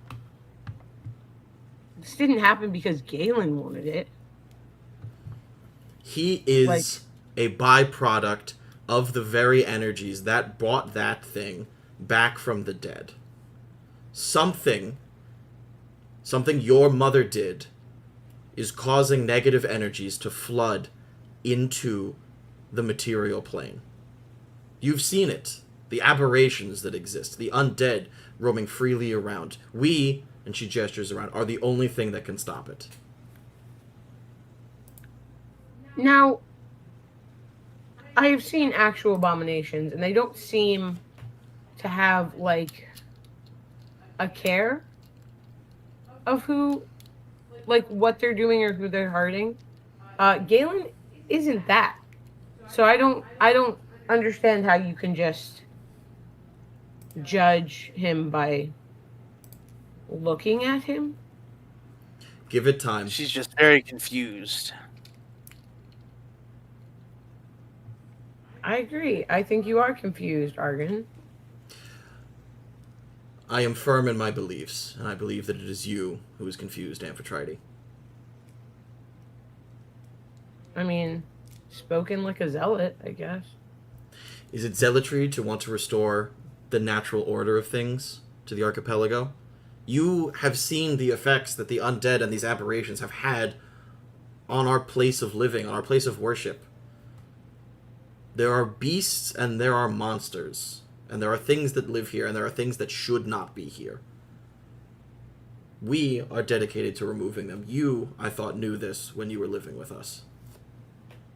Yeah, when there were beings so far gone that, yeah, all they did was harm. But there has to be more of a spectrum.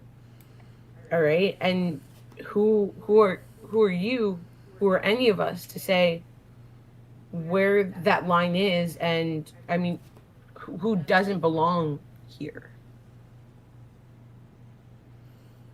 She turns her face up to look at you.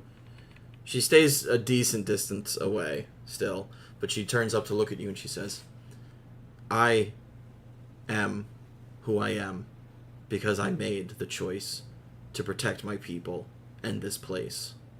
If you make the choice to continue to associate with him and things like him, then I'm afraid we are at an impasse. Goodbye, Amphitrite."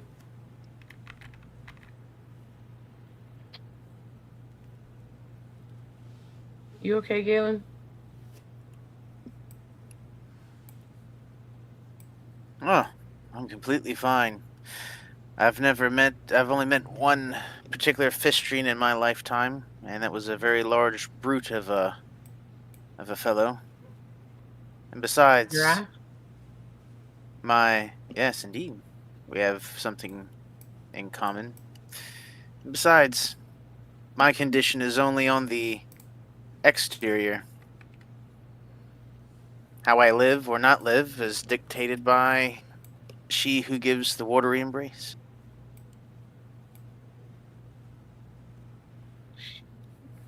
Is that who?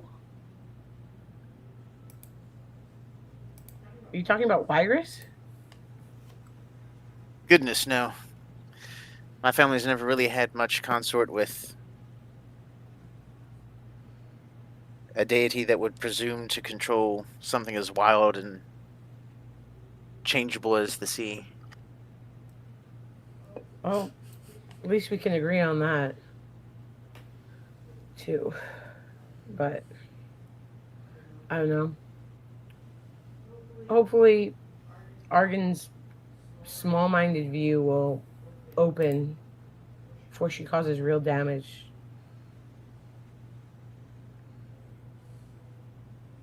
Who's this over here, Skanga? That is Dagon.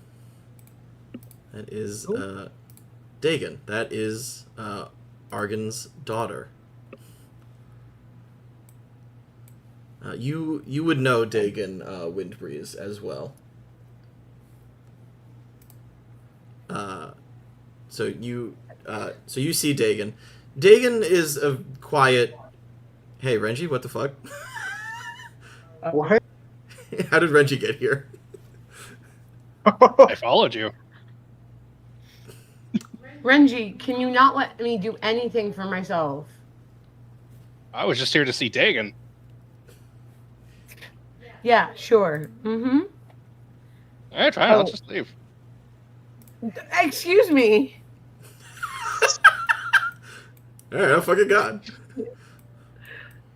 Nice to But see now you, I have to Dagon. relate. I'll be going now. Okay, bye.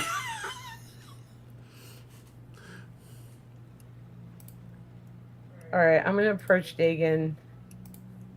Like, how is my relationship with Dagon? How do I get over here? There's a wall there. Yeah. Hi, Dagon. Oh, Amp, hey!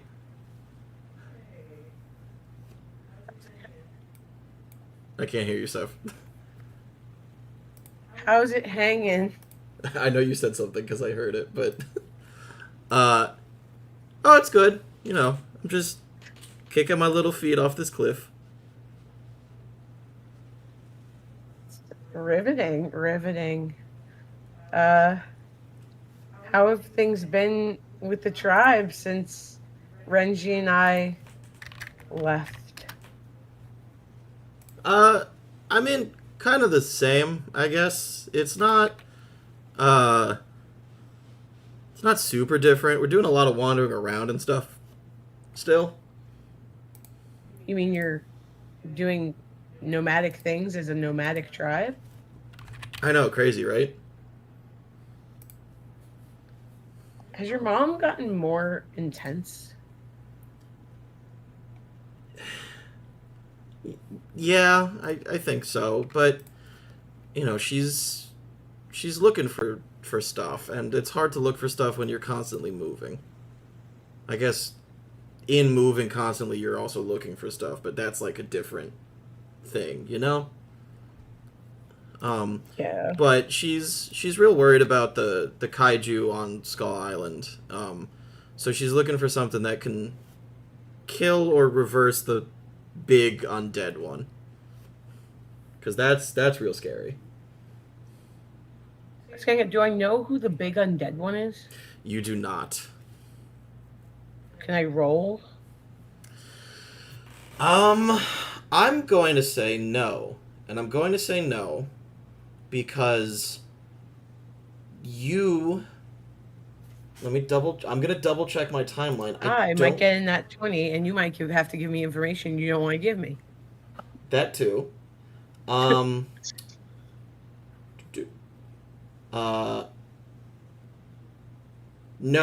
because you left before this occurred. So this is news to you. So this is within the last 3 years. Last 4, but yes. Yeah, but I've only been with the Baju.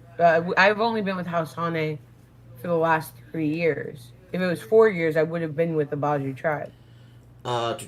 You were picked up in 2125. It's the year 2130 now. Yeah. No. Well, the Baju tribe wasn't even necessarily there when it happened. They might have found out after the fact. Yeah. Because they traveled. This is a relatively recent development. Nobody knew that it was there until recently. Okay. All right. So this big undead one. It is on Skull Island or around Skull Island. Correct. Yes. All right. So, what can you tell me about this, like, big undead one? This kaiju undead. Dagon shrugs. He's like, we don't know. We don't know how it got there. We don't know where it's from.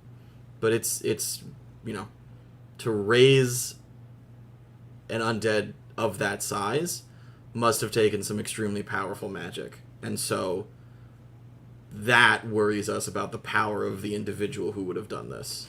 If it was one person, if it was a group of people, that's a different story. Yeah, I think your mom thinks that it was my mom. Yeah.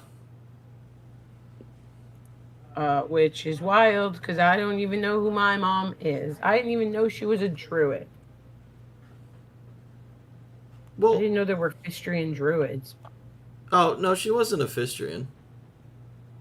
What? No, we never knew. We never knew your dad. But am I fucking up my own timeline? Hey, if you're fucking up now, just keep on.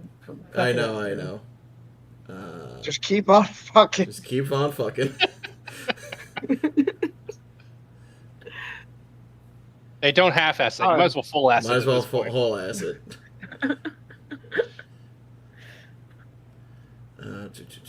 Where? Oh, okay. Yes. All right.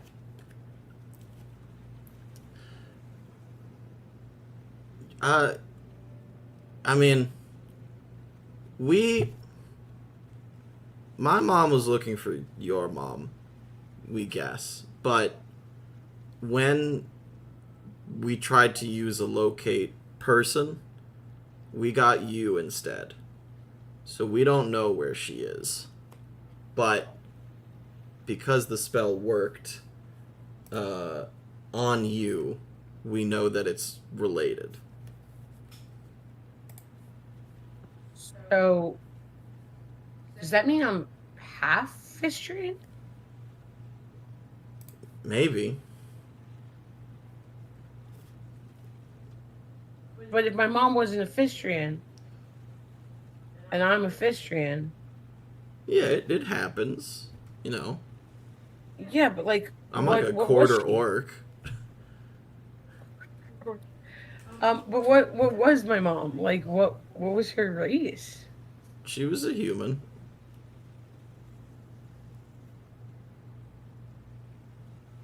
Really? Look, we don't know anything about what happened in between when she got kicked out and when we found you. We didn't even know you existed until that locate person spell.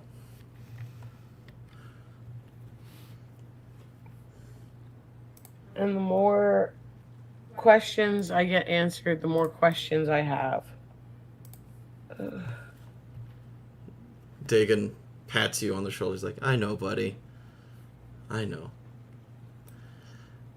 Galen, you say the she who embraces us, the watery grave, and you go to follow Amphitrite, and you just feel the powerful orcish hand on your shoulder and goes, did I hear you correctly?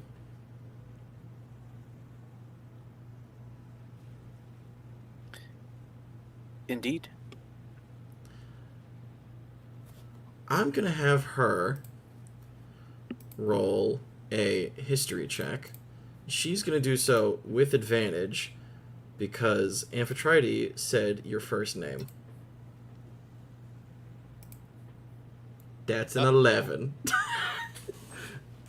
That is a nothing. Okay. I know not who you are, Mr. Galen, but I can guess as to your origins. If you are truly a free spirit and desire to do only good, then you will tell me if you know the location of the thing that I am seeking. The last time someone wanted to look for something, I ended up being dragged overboard by an anchor. She takes her hand down and says, I can assure you that if I wanted you dead, you would be so already.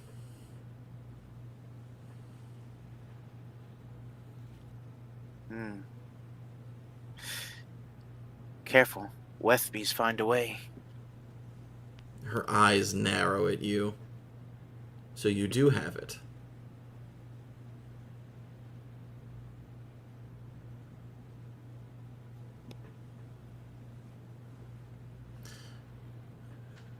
Master Define Wethby. it. Master Wethby, I have been looking for a very powerful source of magic for a long time, and if you have the object I believe that you have, then you possess an untold amount of power. And I think that I'd be able to use it to save the archipelago. If you are truly, and she looks at Amphitrite, truly as she says, then I hope that you will want to do the same.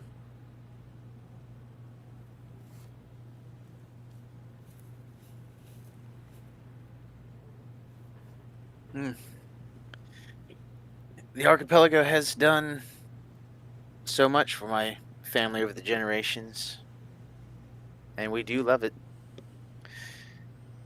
Now, if I possess anything powerful,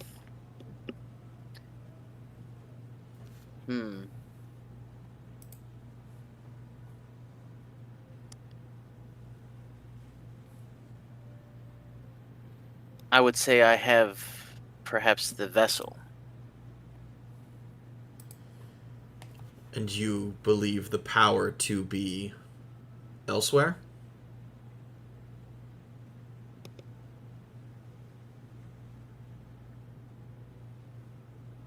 That is a theory that me and a companion have. Swallowed by a sea snake, if you follow. And as you say, swallowed by a sea snake, we cut back to the present day and the pirate election. As you all see Sahissa. Oh, can I just have said one last thing to Dagon before we have left? Yeah. I just wanted to make sure that I had said to Dagon, watch out for your mom. Make sure she doesn't go off the deep end. Ocean puns. Got it. Okay, perfect. I want to just out over the table. This is Galen. He's just transformed himself to look like a nondescript person. I thought you said he transformed himself to look like a nun. Yeah, he looks like a nun now. The hell's a nun doing at the pirate election? Oh, whatever. None of your business. As I said, we cut back to the pirate election, and you say the current theory is that a sea snake swallowed it. And you all see Sahissa, the Wind Weaver, this almost aquatic naga, turn, thin nostrils flaring, mouth opening, her tongue tasting the air, and she whispers something to Dreadmaw. And I need either Petrus, Renji, or Arachne to make a perception check. Probably Renji. Oh yeah. Yeah. I mean, you can roll again if we all want to like say that all three of us were trying to peer at. Yeah, I mean, I guess would that I be just with like to roll advantage then? dice. yeah, roll dice. Everybody, the three of you, because you're closest, roll dice. 15, 14, 18. Okay. Arachne, you are closest, and you're able to... Why'd you roll a d4? I guess it was What an is accident. Because we like to I roll dice. so I. Yeah, all Okay. Arachne, on an 18... That's how many dolphins she brought with her. Arachne, on an 18, you hear Sahissa lean down and whisper into Dreadmaw's scaly ears, I smell Wethby. And he turns and looks at the crowd of pirates and says, somebody's holding out on me. He has this big crocodile grin as his claws point up into the rafters. Admiral Viona raps her knuckles on the tables and says, Master Dreadmaw, Admiral, I have a fleet. I have captains. I have my title. Very well. Admiral Dreadmaw. I will ask... Can you hold for a moment? Oh, sure. Arachne kind of says under her breath to Petrus and Arinthian Draconic, they know Galen's here.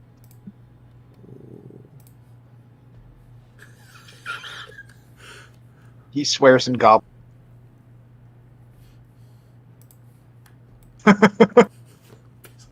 Renji keeps his composure and acts like nothing's wrong. Mm-hmm. Yep. Arachne does not move from the from her perch, but does kind of just put her hand behind her back, where where Galen could see it if he was looking. Okay. She's not signaling anything yet, but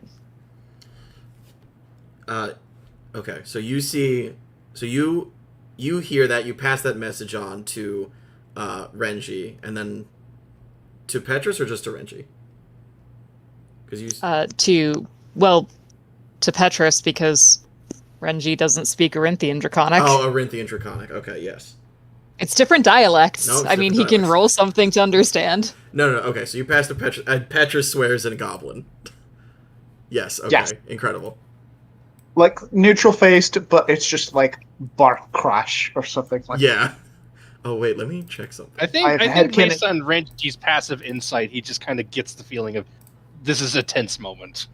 Yeah. Kind of I think minimum you notice, because you just notice everything. That's your superpower as Renji. You notice that Arachne kind of straightens her posture just a little bit, and like holding her hands behind her back is not something she does, so that's just kind of odd. Yeah. So you basically And see your companions there's getting something ready. up. Your body language is giving off like tense fight or flight feels. Mhm. Yeah. Yeah, that's a great way to put it.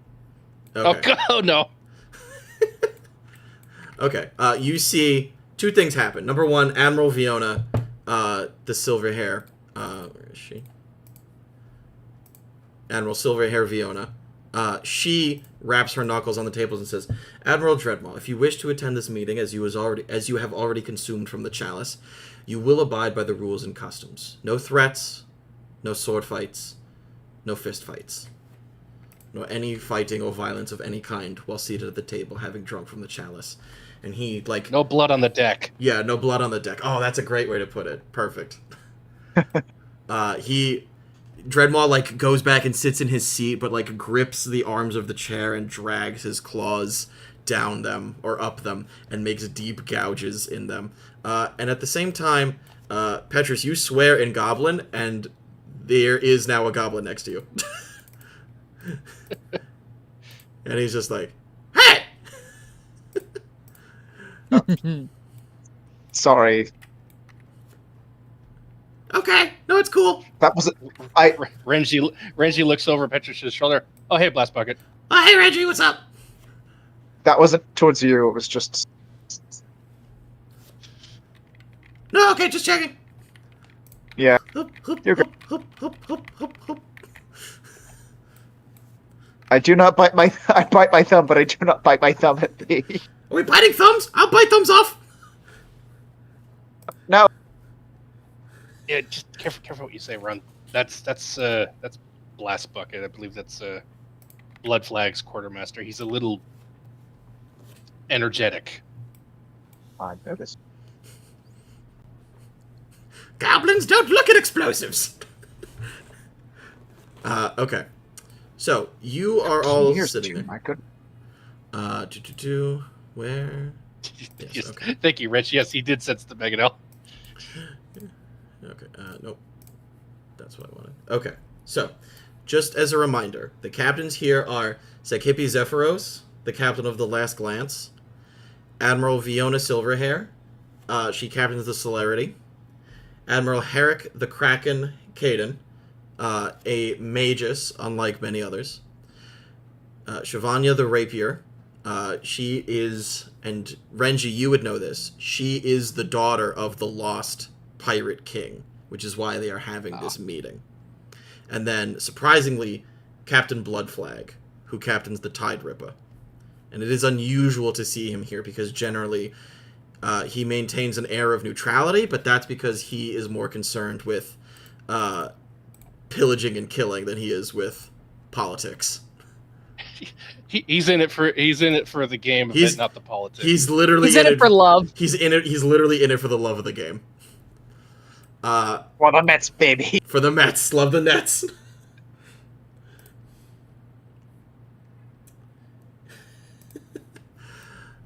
Yes, very much. Yes, Captain Bloodflag and his scallywags. Scallywags! You also see stomping around in the corner is Commodore Narask. Very much like acting as the guard to Dreadmaw and his entourage, who consists of Dreadmaw, Tiberos, the first mate, and Sahissa, his Windweaver, his Weather Witch. What follows for a while is a very, I'm going to say, boring but terrifying conversation, as each captain goes over basically a like self-political pitch as to why they should be crowned the Pirate King. Order of operations is Sekhipi doesn't give a shit, she just wants this to stop because she's very concerned for herself and her crew, and the more lawlessness there is, the more people are going to come after her and her ilk. Admiral Viona is an actual candidate and has the ability to like rule successfully. However, she is a very outspoken member of the Confederacy and also has close ties to the Orinthian government. And so is not a very popular choice because she has such close ties and may, in her reign, attempt to end piracy.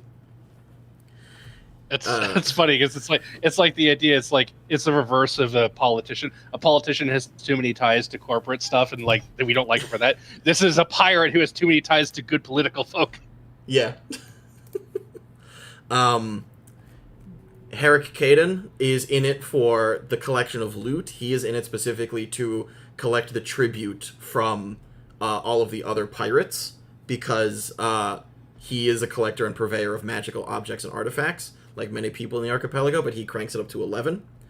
Shavanya lays claim to it by blood, which while may be a strong claim for regular monarchies, is not a favorable position within the context of the archipelago. People are not thrilled that she's like, well, my daddy did it. And they're like, yeah, but you ain't your daddy. And then Bloodflag is literally here for the love of the game. And was like, yeah, somebody told me to come here, so I'm just here now. I'm just here now. I'm just here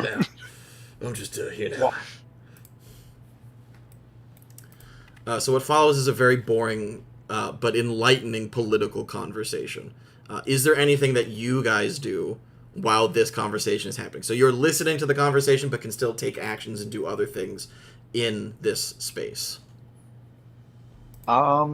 Petrus is going to be pretty enraptured by the discussions, even if they are boring. He's an academic.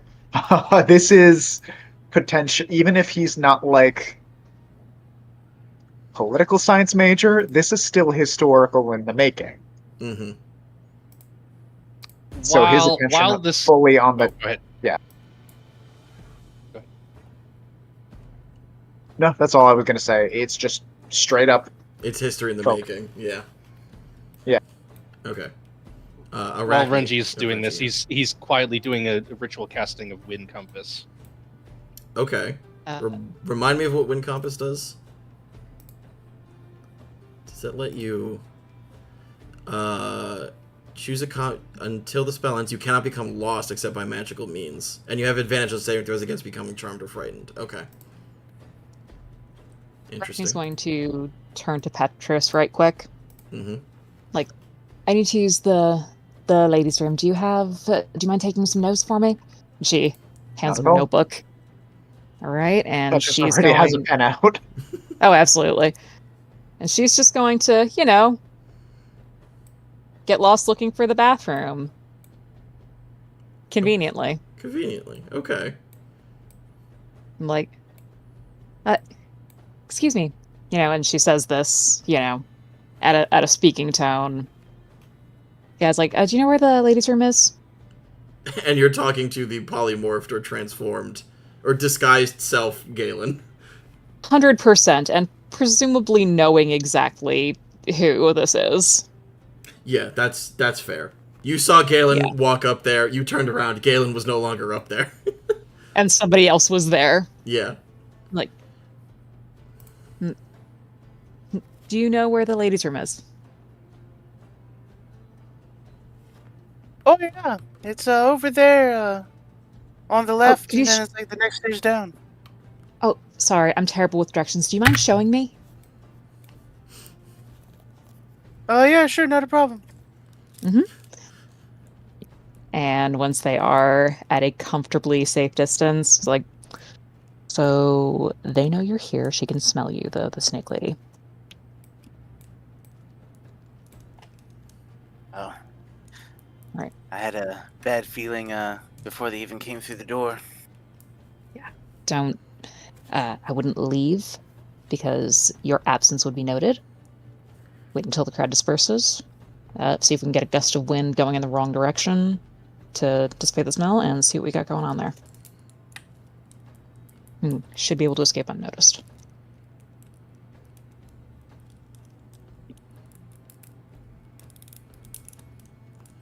All right. Thank you so much. I was definitely going to get lost. And Arachne no problem. And then Arachne definitely does go and pee, because, Okay. You gotta. Terrifying. Okay, so Yeah. Renji's casting Wind Compass, Petrus is taking notes, Galen is pissing and shitting, Arachne is just pissing. Arachne's just pissing.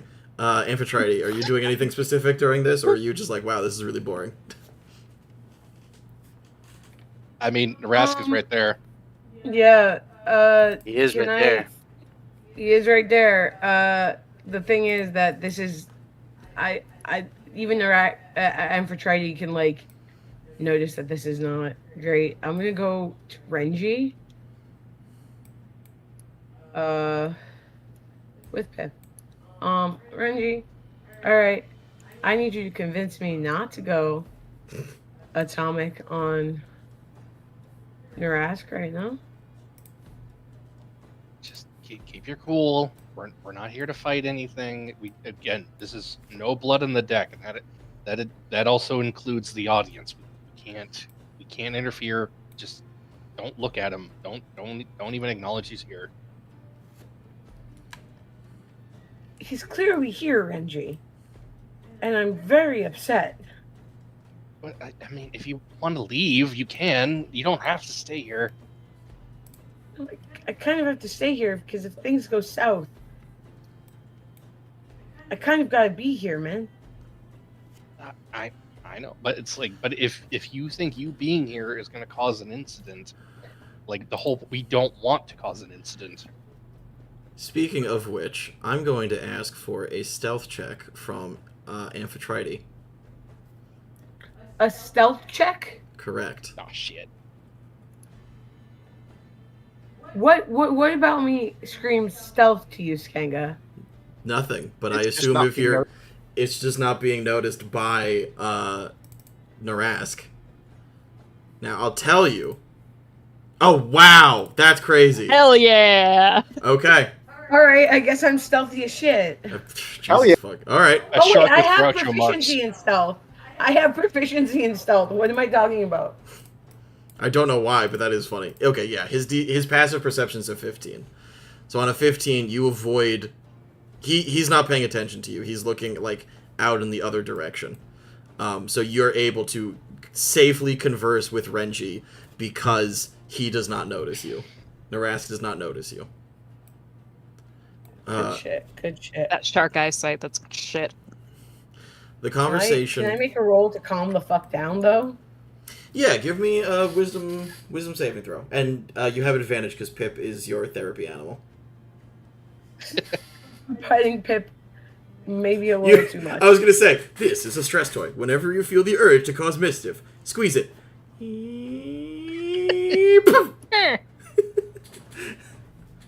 That was a 7.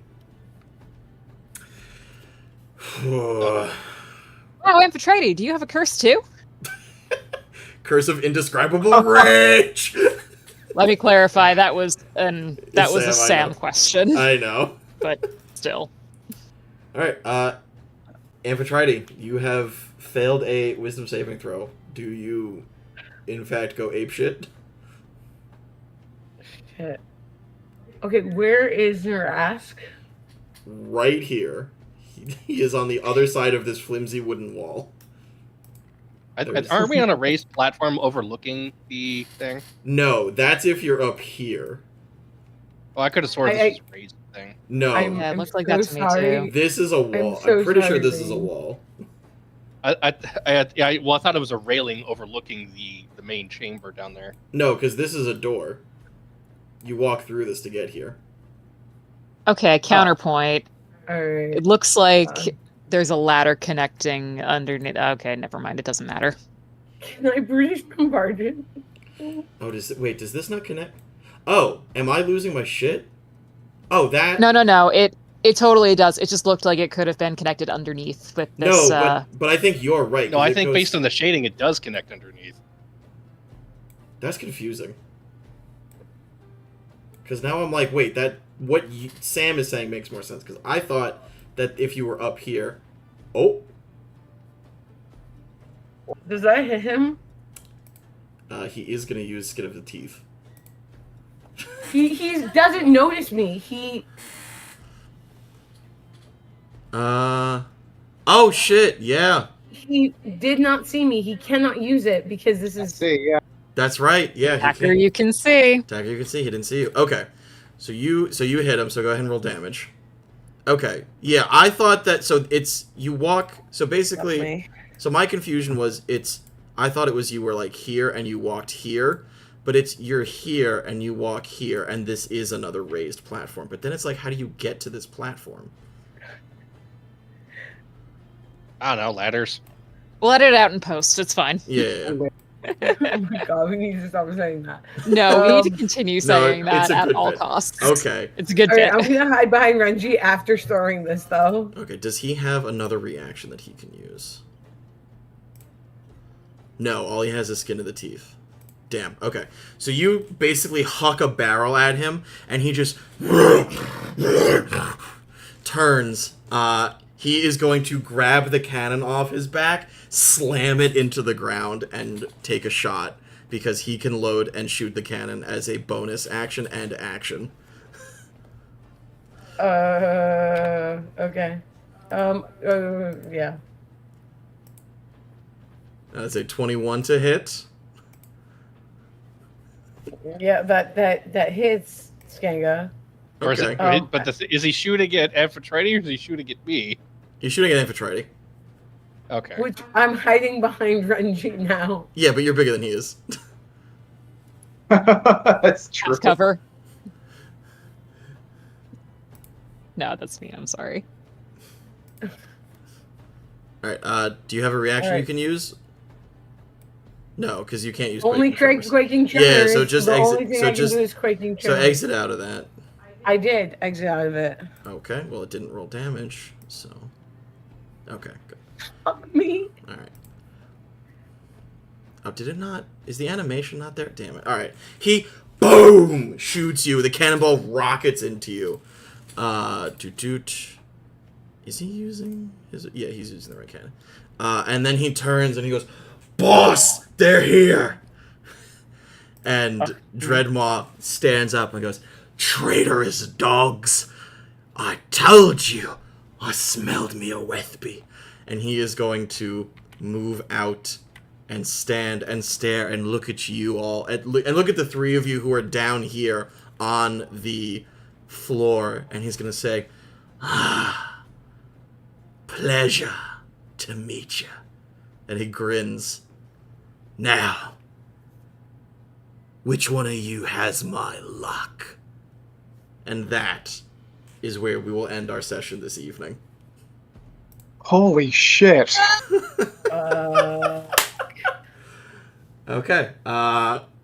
Well, this is going to be interesting. I said I was not going to pull any punches this campaign, and here we are. I'm just saying, if we TPK, Okay, it's tried. Amphitrite's fault. Oh, 100%. I tried. The dice wanted to tell a story. They wanted to kill us. I'm You sorry. need to roll for it. All right. I did, because that's part of my character. In Okay. terms of Narask is my bad guy. All right. Anyway. All right. So, I might have a way out of this, but oh boy, that's a huge gambit. it's going to be a very interesting fight, to be sure. We can always run. Oh, you should. You should absolutely run, because you will not get out of this alive. All right. So. Can we swim instead? I'm better at that. Okay. All right. So we're going to go ahead. We're going to take our break. We're going to be back in, we'll say, 10 minutes. So everybody go ahead, drink water, and thank you all for listening. We will be back when we can.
Okay, I think we are all back, and what really sucks is that we're on a hiatus next week because I will have more working hours. So it'll be I have 2 weeks to come up with how the fuck do we get out of this. I mean, before we started all this, I forgot to change my prepare. Like during the conversations we had earlier, I prepared my spells, Mhm. and I got something in there that might get us out of this, but I don't know for sure. You know, I actually have some insight. Can you hear me? Yes. Okay, sorry. It has been a week between us landing ashore and the pardon me, the election. So I can't change my spells because I'm a stupid bard. But Renji, my man. That's what I'm saying. You know what I took? Yeah. You know what I prepared? Explosive. I don't know breath. what you prepared, but we can figure a way out of this. What did you prepare, Renji? I prepared Charm Person. Okay. Can Use somebody it cast on. friendship Use it Grillonal? on. Use it on him. Get us out of this situation. Can we Mm, cast friendship on Dreadmaw? that's a tough one. I don't know if you're gonna be able to do that. Huh. We'll review things in the interim. I'm sure. Ooh, yeah, we have an extra week to prepare, and just because you have a hiatus doesn't mean we can't get together and chat about it. Correct. Yes. Yeah. Oh, this is gonna be. Or alternately, pardon me, Joe, you can play more Mass Effect, and me and Caitlin can watch. Oh right, yeah. Yeah, no, Could that's do that. completely. That is an option that we have. I missed it. Incredible. We gotta find a time slot for that. Yeah. Yeah. We do gotta Okay. find a time slot for that. Anyway. Okay. Anyway, Oh, I refreshed. I forgot. strategy. But we can strategize The out whole- of character. It's the whole point for future plotting. Yes, correct. Okay, so Exactly. interesting. All right, tonight our appreciations. We're gonna start with Rich and Galen. Take it away. Man of the hour. Well, the rose, I would just say, is like all of these different little side vignettes and everything, just learning more about the different characters and everything. And I'd say the best thing was just the Eric just choosing that transition point to just switch back to the present day from, I guess, that visit to the Biju tribe and everything. So Eric, you always have like usually. I would say it's almost always like uncanny when you'll make those transitions because it always like seems to like just flow into the other as if it's scripted, even though we're just talking off the cuff. Bud, will probably be how you all are going to survive what happens because I know I am running, so it'll be interesting to see what everyone else does to survive. I might want to kill all these bastards, but I want to do it when I am prepared and I am ready, and I am neither of those things currently. Thorn, nothing. No issues or whether it's gameplay or anything like that or time length on anything. Everything seemed to be good. Appreciation is for Sam and Arachne. I would say the biggest thing is your entire interview with Stormtide and everything. I know you're like a little bit edgy about like going into it, but it seemed like you hit the notes and everything. And I don't know what Arachne's final decision is on Stormtide on whether he's struck from the list or if he's just going to be a question mark for right now, just based off of the information he gave. And then also, pretty much how even though we're like this strange collaboration of a crew and still got some ironing out to do about get along, but you picked up like one of these other people I'm traveling with is in danger and trying to warn them and keep everyone else aware of it once you found out that there was something going on.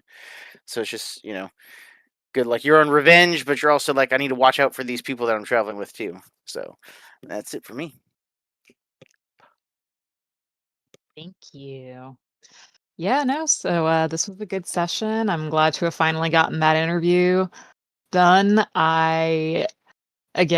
Sam was, I think, more anxious about it than Arachne, but Arachne had her own reasons for being, anxious about it and having a whole curse or whatever.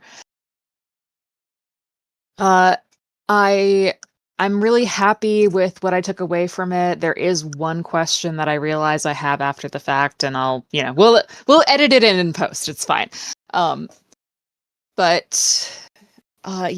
just really enjoyed that scene. I feel like I'm a little bit closer to understanding what is going on in the overarch. My string board continues to grow. And I just thought it was very satisfying. My bud, I am looking forward to seeing what kind of new characters we roll after Dreadmaw eats us all, I assume is what will happen, definitely. I'm just kidding. I do not think that will happen. But yeah, it's good stuff. I'm sorry, was that cruel and unusual? I would have settled for just one. No, but I'm looking forward to seeing how we get out of this. I'm looking forward to seeing what comes next, what we can do to, maneuver and finagle our way out, because that got real scary real fast. Oh, and there's 2 weeks. So that's my thorn. There's 2 weeks before our next session instead of just the normal one. I'm very sad about that because I would like to see this resolved, but I also think this is a perfect opportunity for us to get in the chat and start, really plotting our dramatic escape. It's very, very good. I don't like that screenshot you just posted in the chat, but I will read more about that later. And my appreciation is for Steph and Amphitrite. And you know what became apparent to me after the scene with Argon and the scene here with Narask is that Amphitrite just hates bullies. And she's able to, talk her way through it if it's not her who's getting bullied. Because I really like seeing her sort of defend and be the voice of reason for Galen, and say, hey, it's not his fault. I mean, sure, he might be undead, but he didn't ask for that. Why you gotta be such a dick? Versus Narask is here and all of my trauma is bubbling up and I cannot handle this. I feel like there's a way to marry those 2 traits, that hot processing and cold processing. And I look forward to us helping Amphitrite on her development and growth into a chill adult who knows when it's time to go apeshit and control that, and when it's time to not. I thought it was. I just like the duality. That's me. I mean, that was a lot nicer than I deserved, Sam. Yeah, I'm a dumbass. But yeah, Rose, I did all of the backstories and seeing how not the backstories, but all of these little vignettes and seeing how different characters interacted with each other and also got insight into some of their just where their minds are at. Yeah, Bud. We're gonna survive this. We're gonna survive this. I don't know how, but we're gonna survive this. Literally, Skanga during the break was just telling me some ways that Narask could just demolish us, and I'm like, I don't need to know that. I don't need to know that. But we're gonna do. It's 2 weeks. 2 weeks of we're not dead yet, I guess. And we're not gonna die. We're not gonna die. Thorn, I yeah, I'm my own thorn. Anyway, my appreciation is for Petrus and Steve, and I I liked. I feel like Petrus is one that we know the least about, like in terms of backstory. Um, because we know that you're an academic and you're a huge nerd, but now we got to meet like a member of your family and see your relationship in that way. And I think that was like really cool. And I would like to know more about Petrus's like backstory, and like what has made him who he is now. Stuff, if that makes any sense. Uh, It yeah. definitely does. It well, I'll kind of follow up after your appreciation. Do you have anything else to say? Nope. All you. Cool. I'll follow up in saying that it was honestly the rose was that. It was very much fun to have the flashback focused around Hextus, and it was really nice having that. But just in addition to dropping a couple of hints about what he's actually looking for to the rest of the group. It was also just nice to show that sort of the familial thing to everyone else and share that bit of backstory that I had cooking up for a while with everyone else. I'm gonna go with the bud next as something I'm really curious about. What's the name of the tribe again? Baju. The Baju. So like I'm used to Grillonal. I'm used to Eric's world of being so, for lack of a better word, progressive towards undead and how they're not necessarily like, kill on sight monsters as they are in so many other fantasy worlds. They're accepted. They're most of the time. And for those sentient, they're part of this world and society.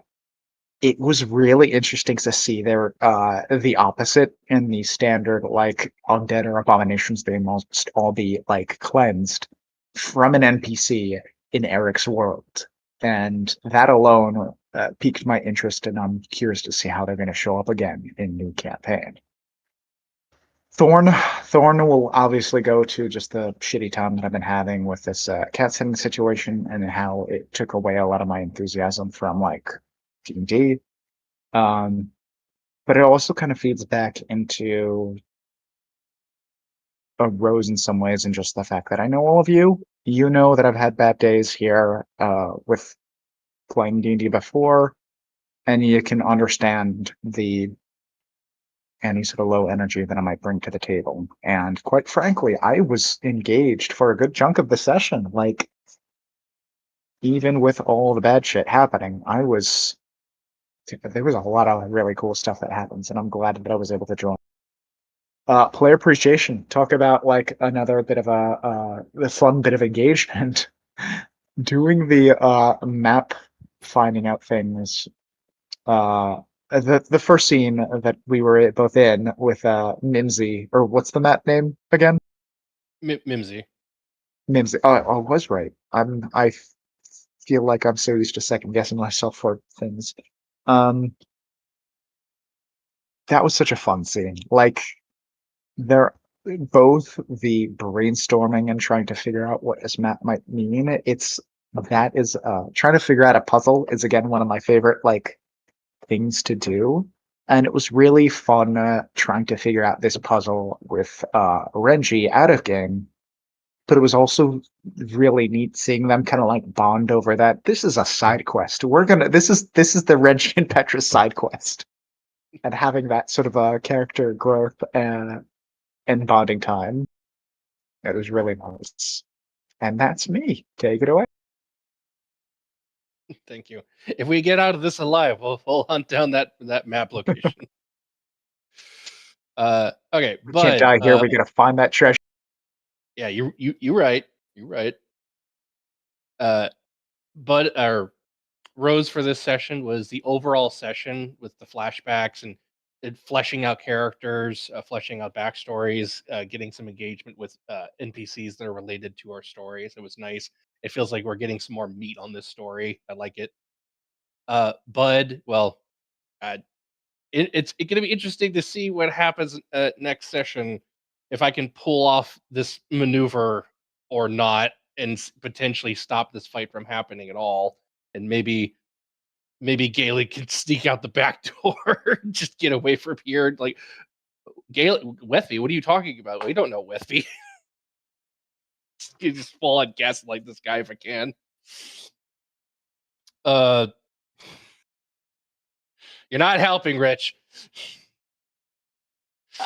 Thank you. That was great. Good gift. Thorn, no Thorn for this session. I thought everything was really cool. Lots of cool story, lots of good RP this session, and like if it everything up to this point feels like prologue, and it feels like the moment Amphitrite threw the boulder at Narask and caught Dreadmaw's attention, it felt like so here's the beginning of the campaign. This is where the story actually starts. The real Grillonal Chronicles starts here. Yep. And so my appreciation is for Galen Westby and Rich. And well, here's Galen's story. It's staring Renji right in the face, about to throw hands. Oh boy. So Galen, I love your character development with Argon, because I didn't know that how Renji was going to have Argon engage with your character, and I'm really happy how that turned out, because it's like Argon is a character I created, and it's like, oh, it's engaging with you as your character Galen, and your reaction to Argon as a character was really cool. I did not know that was going to happen. I did not know our DM was going to do it that way, and I'm really happy how you engaged with that character. I'm like, I'm interested to see if there anything else comes of that. So thank you. And that's me. All right, thank you, Joe. So I'm gonna say a thing. It was an honor and a pleasure to be your DM, because you're all fucking dead next session. Okay, I'm gonna read 3 things, and these are just 3 things that happen to be on Dreadmaw's character sheet. Number 1, Instinctive Pounce. As part of the bonus action you take to enter your rage, you can move up to half your speed. And then he has a feat called Barbaric Charge that says, while raging, your speed increases by 10 feet. When you use your bonus action to enter a rage, you also take the dash action as part of that same bonus action, meaning that those are 2 separate features that stack with each other unintentionally. Well, intentionally, because that's the way I'm choosing to read it. So, just to be clear, when Dreadmaw enters his rage as a bonus action, his movement speed increases to 60 feet, and he can move 90 feet as a bonus action. He also has the mobile feat, so if he makes an attack on you and misses, you don't get an opportunity attack against him. So his whole bit is going to be to run straight at Galen, bite him, and jump into the water. And that's his bonus action. Then he gets to make his attacks. All he knows is that Galen is there. He does not know who is Galen or where is Galen. No, he does not. He does not. But most importantly, why is Galen? Why? How is Galen? I think No one ever asked how was Galen. So, I think that we're mechanically fucked, but we're not playing a dungeon crawl. Well, how to put it? We're not doing just strictly a D&D beat 'em up. We're playing we got a whole crew of role players. I think we can pull something out of our. I can pull something out of my Steve ass. Out of my Steve ass. That was such a great quote. And this is me pulling out of my Steve ass, not my Petrus ass. And all I can think right now is, guys, rush for the fucking cup. That is crazy. That is a completely valid strategy, and I didn't think of that, and that's fucking incredible. Because you're right. That's the big brain move there. And that's why Arachne is smart. So I will say, Actually, fuck Arachne. Sam's smart. Sam is smart. Yeah, don't talk down about my friend. Give her credit. Yeah. Okay. First, I'm gonna say Rose. First, I'm gonna say Budthorn. The fact that this fight is occurring at all is a incredible testament to the ingenuity and the stupidity of our players, but also the fact that everyone is sitting here talking about, okay, how are we going to successfully get out of here, is very cool. Because I, as I have said, have been talking a lot about what the setting means in this campaign. Because remember, at this point, you guys are all level 4. Almost all of these other captains are at least 2 or 3 levels above you. Dreadmaw is far above that in terms of statistics, so that's interesting to see. So we'll see how this goes, and truly, if any of you have to roll new characters, or at least I have to introduce you to what the afterlife looks like in the Southern Archipelago. Look, I'm fully intending to talk my way out of this situation. I know you are, which is incredible, and I'm so excited. So I'm so excited to see how this is going to go, basically. Rose, I think like other people, this whole session was just really cool. I think there were just a lot of little... There's a lot of little bits that I put a shit ton of energy into that don't always get to see the light of day, which is why I was like, yeah, Petrus, if you walk around the museum and click on stuff, it does stuff, and just... Steve absolutely losing his shit at Bullet. My other Rose is Rich recognizing the freaking T-Rex. Hey, Rich, click the thing, and you click it. It's like, oh, this was from Lord Gerard, and everyone's like, God fucking damn it, that asshole. That campaign 1 callback. Sorry, audience, but we love him. It was just very, very funny to be able to do that, and like the Bullet one, and then these are some fucking fish. I don't know, man. I ran out of funding, but just the little jokes like that. The blinking eyes on the Mimic page, the Mimic map, because I was able to do a version of the Mimic map that I thought was really cool, and I'm glad people were able to interact with. I'll give you guys access to that map in a second. Sam, I really appreciate, on a personal note, the questions that you were going to ask, that I could write down some information ahead of time, which was great. Again, get the answers to these and we'll muddle through it. Yeah, exactly. I think everyone had some real stellar moments today, and it is, I'll take that compliment of Rich being like, yeah, it's kind of, you picked the perfect moment to like transition. I'm like, yeah, I know, I try sometimes, and it's nice to have that effort acknowledged. So I appreciate that from all of you. But yeah, that is unfortunately all our time for today. I will see you all in. Well, I'll say that we'll probably be back here to plan potentially and to talk about stuff. We may not necessarily be playing because I won't have time to set up and everything. So when we come back in 2 weeks, we'll have that set up for us. Or I'll have set that up for us. And we can brainstorm how we think this fight's going to go. But it is, as always, a pleasure and an honor to be your dungeon master. And thank you, and good night, everyone.